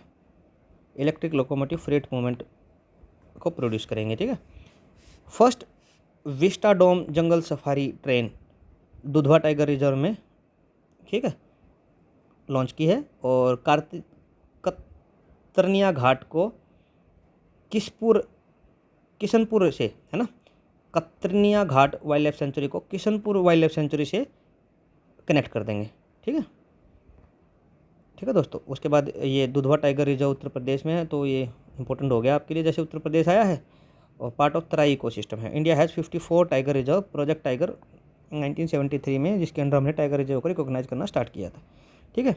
इंडिया फोरकास्टिंग सिस्टम है, ये तो हम पहले डिस्कस कर चुके हैं कि इंडियन इंस्टीट्यूट ऑफ मेट्रोलॉजिकल था ना, ट्रॉपिकल मेट्रोलॉजी, जिसने फोरकास्टिंग सिस्टम नया डेवलप किया है, ठीक है, पुणे ने इसको आर्का सुपर कंप्यूटर की हेल्प से। रिपीट हो जा रहे हैं दोस्तों कुछ आर्टिकल, ठीक है। और Indian meteorological department was establish in 1975 1875 में आज़ादी से पहले एस्टेब्लिश हुआ था। और इंडिया का फास्टेस्ट है सुपर कंप्यूटर अर्का, जिसका इसने यूज करके फोरकास्टिंग सिस्टम बनाया है IITM पुणे ने, ट्रॉपिकल मेट्रोलॉजी। ठीक है, कोस्ट लाइन जो मैं बता रहा था आपको कि रिवाइज हो गई है लेंथ अभी 11,000, ये 11,000 है दोस्तों, 1100 नहीं है, इसको याद रखिएगा। 11,988 किलोमीटर है, थोड़ा एक मिस ये पॉइंट नहीं आएगा। ठीक है, गुजरात है 2340 किलोमीटर के साथ लॉन्गेस्ट, और वेस्ट बंगाल है हाईएस्ट इंक्रीज इसने फील किया है 357% का। ठीक है, और ना India has 9 coastal states, longest beach marine beach Tamil Nadu. ठीक है, मरीना बीच तमिलनाडु, इतने का इसमें स्टेटिक इन्फॉर्मेशन याद रखिए। ठीक है, उसके बाद है रेलवे इलेक्ट्रिफिकेशन, गुजरात है 24 स्टेट हो गया है 100% रेलवे इलेक्ट्रिफिकेशन में। ठीक है, और कंट्री की बात करें तो एक कंट्री स्विट्ज़रलैंड है जो पूरी कंट्री 99% इलेक्ट्रीफाइड है दोस्तों। ठीक है, उसके बाद है ये हमारा टारगेट है इसका रेलवे का नेट जीरो एमिशन बाय 2030। उसके बाद स्पोर्ट्स में कुछ देख लीजिएगा, स्पोर्ट्स न्यूज़ में क्या है। ठीक है, थोड़ा फास्ट डिस्कस करते हैं क्योंकि अभी ज़्यादा फैक्चुअली बचा है दोस्तों। ठीक है, खेलो इंडिया यूथ गेम्स हुआ है, बिहार में हुआ था, महाराष्ट्र ने टॉप किया है, मास्कोट इसका गजसीमा था। ठीक है, बिहार 15th रैंक पे, उत्तर प्रदेश 7th पे। ये उनके लिए UPPCS और बिहार PPSC वालों के लिए इंपॉर्टेंट है। दोहा डायमंड लीग, नीरज चोपड़ा ने 90.2 मीटर का थ्रो किया है, जो कि 90 मीटर क्रॉस करने वाले इंडिया के तो पहले बन ही गए, और इनका खुद का भी पर्सनल माइलस्टोन 90 मीटर जो इनका टारगेट था वो क्रॉस कर लिया इन्होंने। ठीक है, उसके बाद है Miami grand prix won by Oscar Piastri. ठीक है, ये आप देख लीजिएगा। और वर्ल्ड टेबल टेनिस चैंपियनशिप 2025 जो है दोहा में हेल्ड हुई है, कतर में। Archery world cup 2025 second stage held in Shanghai China, India ने वहाँ पे सेकंड नंबर पे फिनिश किया है कजाकिस्तान के बाद। आर्चरी में अच्छा परफॉर्म कर रहे हैं आर्चरी में। एक्चुअली में दोस्तों पता है क्या, हम जितनी भी वर्ल्ड कप और वर्ल्ड चैंपियनशिप होती है ना, इसमें आर्चरी में बहुत अच्छा परफॉर्म करते हैं, लेकिन जैसे ही ओलंपिक की बात आती है हमारे पास मेडल ही हाथ नहीं लगता है। ये मैंने भी नोट किया है, देखोगे ना दीपिका कुमारी और ये सब वर्ल्ड रैंक नंबर 1 भी रहे हैं ये लोग, पर जैसे ओलंपिक आता है इनका मेडल नहीं आता है, तो इस पर भी थोड़ा सा फोकस करना चाहिए। ठीक है, एशियन अंडर 15 और अंडर 17 बॉक्सिंग चैंपियनशिप है, इंडिया ने 43 मेडल जीते हैं, सेकंड नंबर पे फिनिश किया आफ्टर कजाकिस्तान। ठीक है, बैडमिंटन में सुधीरमन कप 2025 में हुआ है, चाइना ने लगातार 14वीं बार इसको जीत लिया है साउथ कोरिया को हरा के। ठीक है, कार्लोस एल्कराज ने, ये बहुत क्लासिकल मैच रहा था, बहुत अच्छा मैच था, Italian open 7th ATP Masters title जीता है, और थर्ड प्लेयर हो गए हैं 1990 के बाद जिन्होंने मैड्रिड, बार्सिलोना और रोम सिटी तीनों में सेम ईयर में टाइटल जीते हैं। ठीक है, मैड्रिड, बार्सिलोना और रोम के लिए titles in the same region, same year. ठीक है दोस्तों, तीसरे प्लेयर बन गए ऐसे। ये वैसे इंपॉर्टेंट काम का नहीं है इतना, बट ATP टाइटल्स किसने जीता है? 7th ATP Masters title, Italian Open, Carlos Alcaraz. Khelo India फिर बीच गेम्स भी हैं दोस्तों, दीव में हुए थे, मास्कट इसका है डॉल्फिन, पर्ल डॉल्फिन। ठीक है, मणिपुर ने इसको टॉप किया टेली को, महाराष्ट्र और नागालैंड में सेकंड और थर्ड पोजीशन पे आए। ठीक है, उसके बाद ये साउथ एशियन फुटबॉल फेडरेशन में India defeated Bangladesh in the final to win the title. तो मतलब अंडर 19 चैंपियनशिप हुआ था साउथ एशियन कंट्रीज़ का। साउथ एशियन मतलब ये इंडिया, नेपाल, भूटान, श्रीलंका, ये साउथ एशियन कंट्रीज, इसमें से हमने बांग्लादेश को हरा के ये टाइटल जीत लिया है अंडर 19 में। ठीक है दोस्तों, उसके बाद है शूटिंग फेडरेशन वर्ल्ड कप हुआ था जूनियर का, उसमें इंडिया ने टॉप किया है टेली को 11 मेडल के साथ, 3 गोल्ड, 4 सिल्वर और 4 ब्रॉन्ज। रिपोर्ट एंड इंडिसेस देख लेते हैं दोस्तों। वर्ल्ड प्रेस फ्रीडम इंडेक्स है, किसको रिलीज करता है? Reporters without border. इंडिया ने 151वां रैंक हासिल कर लिया है, और 159 रैंक था पिछली बार, उससे इंप्रूव किया है। नॉर्वे अभी भी पहले नंबर पे है। ठीक है, हेडक्वार्टर RSF का है, रिपोर्टर्स विदाउट बॉर्डर का है पेरिस में। ठीक है, ह्यूमन डेवलपमेंट इंडेक्स में UNDP निकालता है, और हमारा 130वां रैंक है 193 कंट्रीज में से। हमारा HDI स्कोर है 0.68। ठीक है दोस्तों, स्विट्ज़रलैंड इसमें टॉप कंट्री है। उसके बाद Times higher education world university ranking में है, हार्वर्ड यूनिवर्सिटी ने इसमें टॉप किया है लगातार 14वीं साल। ISSU Bengaluru only Indian institute है टॉप 300 में। ठीक है, उसके बाद IMF फिस्कल मॉनिटरिंग रिपोर्ट अप्रैल 2025। ठीक है, और ये क्या है? डेट टू GDP रेशो है, इस आर्टिकल को हम डिस्कस कर चुके हैं दोस्तों। ग्लोबल इनोवेशन इंडेक्स, ये भी डिस्कस कर चुके हैं, ये शायद रिपीट हो गया हमारा। शिप्री का मिलिट्री एक्सपेंडिचर रिपोर्ट है, इंडिया 5th लार्जेस्ट स्पेंडर है 86 बिलियन डॉलर के साथ, और टॉप 3 में यूएसए, चाइना और रशिया हैं। शिप्री का हेडक्वार्टर है स्टॉकहोम, स्वीडन में। ये रिपोर्ट निकालते हैं हर बार कौन कितना मिलिट्री पावर है, कौन एक्सपेंडिचर ज़्यादा करता है। इसमें हमने इसको कंप्रिहेंसिव डिस्कस किया है अपने अप्रैल तक के आर्टिकल में, कि मतलब जैसे यूक्रेन टॉप इम्पोर्टर है, फिर नंबर पे सेकंड पे इंडिया आता है, एक्सपोर्टर में यूएसए है, फिर फ्रांस है, हमारा मोस्टली रशिया से आता है। पूरा इस पर कंप्रिहेंसिव कवरेज है, आप उसको देख लीजिएगा। 16th एशियन लाइन सेंसस, ठीक है। गुजरात लाइन पॉपुलेशन 891 हो गई है, 674 थी 2020 में, इम्प्रूव हुआ है। गिर नेशनल पार्क और सराउंडिंग में 394 लाइन्स हैं। तो 1936 में सेंसस स्टार्ट हुआ था, हर 5 साल में होता है। और एशियाटिक लाइन है जो IUCN में एंडेंजर्ड स्पीसीज है। ग्लोबल इलेक्ट्रिकल व्हीकल में पढ़ चुके हैं, ठीक है, चाइना लीड करता है। E waste in India, e waste increase by 150% in 6 years. Third largest generator है India after China and USA, ठीक है। E waste rules in India, e waste management rules 2016 आए थे। चाइना और यूएसए टॉप हैं और फिर इंडिया आता है, ठीक है दोस्तों। उसके बाद डेज एंड ऑब्जर्वेंस में हम देख लेते हैं क्या क्या है। इसमें ज़्यादा इंपॉर्टेंट यही है कि भाई कौन से डे को क्या है, फिर भी किसी के नाम पे मनाया जाता है और कोई इंपॉर्टेंट आदमी तो वो भी याद रख सकते हैं। जैसे क्या है, नेशनल टेक्नोलॉजी डे है 11 मई को, ठीक है। हमने न्यूक्लियर टेस्ट किया था पोखरण में 1998 में 11 मई को अंडर PM अटल बिहारी वाजपेयी, ठीक है। थीम क्या है अभी का, Yugantar era transition of advancing new technology research and acceleration, ठीक है। ऑपरेशन शक्ति इंक्लूडेड 5 न्यूक्लियर बॉम्ब टेस्ट, ठीक है। Successful test of India's first indigenously aircraft Hansa 3। It also commemorate the test firing of the Trishul missile. इन चीज़ों पे ये दिन हुए हैं, बट ये जो हमने 11 मई को पोखरण में टेस्ट किया था ऑपरेशन शक्ति, उसके कमेमोरेशन में मनाया जाता है। उसके बाद है इंटरनेशनल लेबर डे, ये हमारा 1 मई को है, ठीक है। इंडिया में पहली बार सेलिब्रेट किया था मद्रास चेन्नई में श्री सिंगरवेलु चेट्टियार ने, ठीक है। 1923 में चेट्टियार जी ने, ठीक है। और 1986 में हे मार्केट अफेयर्स ऑफ शिकागो में इसके साथ लिंक किया जाता है। इतना इंपॉर्टेंट बहुत ज़्यादा हो जाएगा दोस्तों, फिर पता है क्या, वो लेक्चर्स भी बड़ा हो जाएगा और आपकी मेमोरी में याद करने के लिए भी बहुत ज़्यादा ये वर्स्ट सिलेबस हो जाएगा, इतना ज़्यादा याद नहीं रहेगा, तो अपन लिमिटेड करेंगे। फिर इंटरनेशनल लेबर ऑर्गेनाइजेशन 1919 में, हेडक्वार्टर जिनेवा में। वर्ल्ड प्रेस फ्रीडम डे है 3 मई को, ठीक है। और वर्ल्ड अस्थमा डे है 6 मई को, ये आप अपने आप से देख लेना, इंफॉर्मेशन है। इंटरनेशनल थैलेसीमिया डे है 8 मई को, और थीम क्या है, together for thalassemia uniting communities and prioritising patients, ये अच्छा इनका थीम है। उसके बाद है रेड क्रॉस डे है 8 मई को ही, कीपिंग ह्यूमैनिटी अलाइव इसका थीम है। और ये हेनरी डोनाट ने इसको marking the birthday of Henry Dunant 8 मई स्टार्ट हुआ था, ये सब देख लीजिएगा आप, है ना। वर्ल्ड एथलेटिक्स डे है 7 मई को। इंटरनेशनल नर्स डे है 12 मई को। इनका थीम है our nurse our future, caring for nurse strengthening economies, ठीक है। वर्ल्ड टेलीकॉम डे है why gender equality in digital transformation matters, ठीक है। Marks that establishment of international telecommunication union के एस्टेब्लिशमेंट को दिखाता है, ठीक है। उसके बाद है ITU हेडक्वार्टर है जिनेवा, ठीक है। इंडिया ज्वाइंट ITU इन 1869। वर्ल्ड बी डे है 20 मई को। नेशनल एंटी टेररिज्म डे है 21 मई को। हिंदी जर्नलिज्म डे है मई 30 को। और ये उदांत मार्तंड का जो फर्स्ट हिंदी न्यूज़पेपर था, और उदांत मार्तंड पब्लिश बाय जुगल किशोर शुक्ला, ये इंपॉर्टेंट है। उस हिंदी जर्नलिज्म डे को 30 मई को मनाया जाता है, महीने के लास्ट में।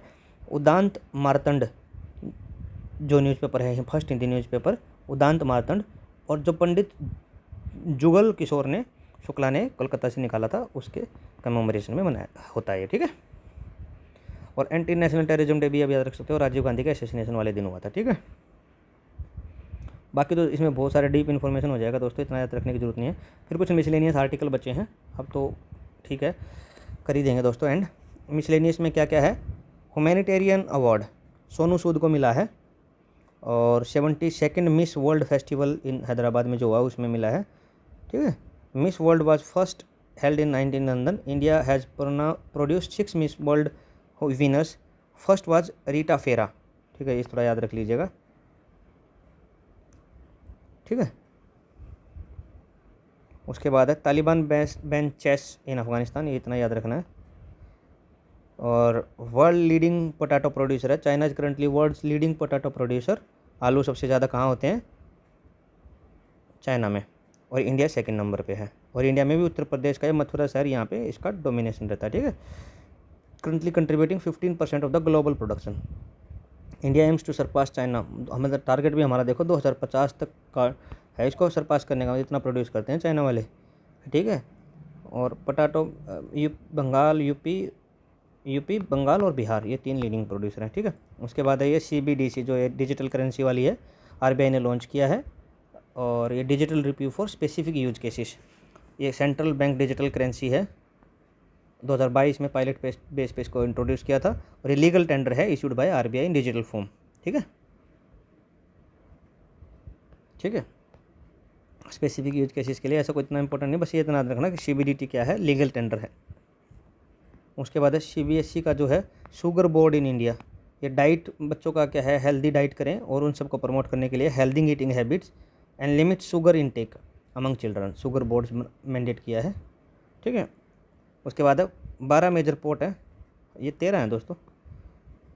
एक्चुअल में क्या है ना, पहले वो था पोर्ट ब्लेयर, 2017 में उसको रिवोक कर दिया, तो फिर पहले 13 थे तो फिर 12 रह गए थे। फिर अभी वधवन करके एक पोर्ट है वो ऐड कर दिया तो 13 हो गए, ठीक है। इसको थोड़ा करेक्ट कर लीजिए, 13 मेजर पोर्ट है, ठीक है। और ये क्या है, metric ton handle, India 16th largest maritime nation है इंडिया, ठीक है। और ये मेजर पोर्ट अथॉरिटी एक्ट 2021 में के तहत इनको गवर्न किया जाता है। पहले 1963 का एक्ट था, इसको रिप्लेस कर दिया था। 95% ऑफ ट्रेड बाय वॉल्यूम और हैंडल करते हैं मैरीटाइम में, 95% of trade by volume. Sagarmala project भी है इसके रिगार्डिंग और PM गति शक्ति भी इसके रिगार्डिंग है, जो हम मैरीटाइम से अपना प्रमोट करना चाहते हैं, ठीक है, पोर्ट्स के थ्रू शिपमेंट, क्योंकि ये सस्ता भी पड़ता है और बहुत बल्क में भी सामान आता है, ठीक है। इसमें याद रख सकते हो। एक बार हम पोर्ट देख लेते हैं इसमें मैप में कि कौन सा पोर्ट है मेजर पोर्ट, वो याद रख सकते हो आप, ठीक है। जो 12 में कह रहा था अभी 13 हो गए हैं। देखो एक तो पहले इधर था वो पोर्ट प्लेयर, ये नहीं रहा है अभी, ठीक है, इसका पोर्ट का स्टेटस नहीं है अभी मेजर पोर्ट का। तो इधर से याद रखते हैं श्यामा प्रसाद मुखर्जी पोर्ट, ये जो अपना हल्दिया वाला, इसका नंबर 1 एक, इसका सेकंड नाम है हल्दिया पोर्ट, ठीक है। उसके बाद पारादीप पोर्ट 2, विशाखापट्टनम पोर्ट 3, और उसके बाद है ये अपना चेन्नई वाला 4, Cochin 5, new Marmagao 6, 7, Mumbai port and या फिर है जवाहरलाल नेहरू पोर्ट, या सभानेहा पोर्ट ये है। और ये फिर अपना कांडला पोर्ट, दीनदयाल पोर्ट, और इधर ही है महाराष्ट्र में ही वधवन पोर्ट। तो आप देख लीजिएगा, इसमें टोटल मिला के अपने 13 पोर्ट हैं, ठीक है। एक बार कहो तो फिर से एक बार देख लेते हैं अपन। श्यामा प्रसाद मुखर्जी 1, ये अपना जो इसको हल्दिया पोर्ट 1, कलकत्ता 2, 3, 4, 5, 6, चेन्नई पोर्ट हो गया ना 6, 7, 8, 9, 10, 11, 12 और एक जो वधवन इधर महाराष्ट्र में ही 13, ठीक है। हो गया ना दोस्तों सारे। देखो श्यामा प्रसाद मुखर्जी 1, पारादीप 2, 3, चेन्नई 4, 5, और इसी में एक इधर है कलकत्ता 6, कोचिन 7, 8, 9, जवाहरलाल नेहरू पोर्ट ये 7, 10, और मुंबई 11, और कांडला 12, और एक इधर वधवन जो नया बन रहा है अभी, अंडर डेवलपमेंट है, पर इसको मेजर पोर्ट का टाइटल दे दिया वधवन 10, ठीक है। 13 पोर्ट हो गए टोटल, ठीक है। और ये ministry of shipping roadways waterways इसको गवर्नमेंट ऑफ इंडिया गवर्न करती है, ठीक है, ठीक है दोस्तों। और आज के लिए इतना ही है। पूरा आपका मई महीने का पूरा आपका करंट अफेयर कवर हो गया दोस्तों, ठीक है। आप देखोगे इसमें मई मंथ आपका पूरा कवर हो गया है, ठीक है। अब इसमें जून का ऐसे ही, जून का और जुलाई का शाम को कल तक मैं अपलोड कर दूंगा, जून और जुलाई भी, ठीक है दोस्तों। पहले जुलाई कर लेते हैं, जुलाई का करंट अफेयर डिस्कस कर लेते हैं पहले, ठीक है। या फिर ऐसे करते हैं, छोड़ो जुलाई का, पहले जून से स्टार्ट करते हैं, जून करंट अफेयर स्टार्ट कर लेते हैं, और फिर उसके बाद जुलाई करंट अफेयर आ जाएंगे, ठीक है। तो मई ख़त्म, जून जुलाई अब संडे तक कोशिश है मेरी ख़त्म करने की। फिर 2 क्लास मैंने बताई है, यूपी स्पेशल करंट अफेयर और यूपी स्पेशल स्टैटिक, ये 2 क्लास और लेके आनी है, ठीक है। और फिर अपना ये करंट अफेयर का एकदम स्ट्रीमलाइन हो जाएगा। फिर 1000 प्लस MCQs के साथ हम पूरा करंट अफेयर रिवाइज करेंगे। तो आपका करंट अफेयर का कम्प्रिहेंसिव कवरेज हो जाएगा दोस्तों। आपको कहीं से कहीं भी जाने की ज़रूरत नहीं पड़ेगी। इस तरीके से हम इसको कम्प्रिहेंसिव कवरेज कर रहे हैं, ठीक है। और बस आपसे बस एक ही उम्मीद की जाती है कि आप इस चैनल को ज़्यादा से ज़्यादा फैलाइए, सब्सक्राइब कीजिए, शेयर कीजिए और अपने दोस्तों को बताइए और एस्पिरेंट कम्युनिटी में बांटिए, ठीक है दोस्तों। और हमने इसके लिए जो इसका PDF है, इसमें लिंक में, हर वीडियो के लिंक में मैं टेलीग्राम का लिंक डाल रहा हूँ पहली कमेंट में ही। मेरा कमेंट रहेगा उसमें, कमेंट सेक्शन में टेलीग्राम का लिंक डाल दूँगा। उस टेलीग्राम पे आपको PPT ये सारा PDF मिल जाएगा, PPT मिल जाएगा। 8 क्लासेस जो हमारी हुई है उसके सबके PDF हमने डाल दिए हैं। अब जो ये क्लास होगी इसका भी थोड़ा बहुत इसमें कुछ चेंजेस करने होंगे करके ये भी PDF में उस पर डाल दूँगा, ठीक है। तो आप ये सब देखिएगा, आपकी कहीं भी किसी भी चीज़ में इसमें कमी नहीं छूटेगी दोस्तों, ठीक है। आज के लिए इतना ही, धन्यवाद दोस्तों, मिलते हैं नेक्स्ट लेक्चर में।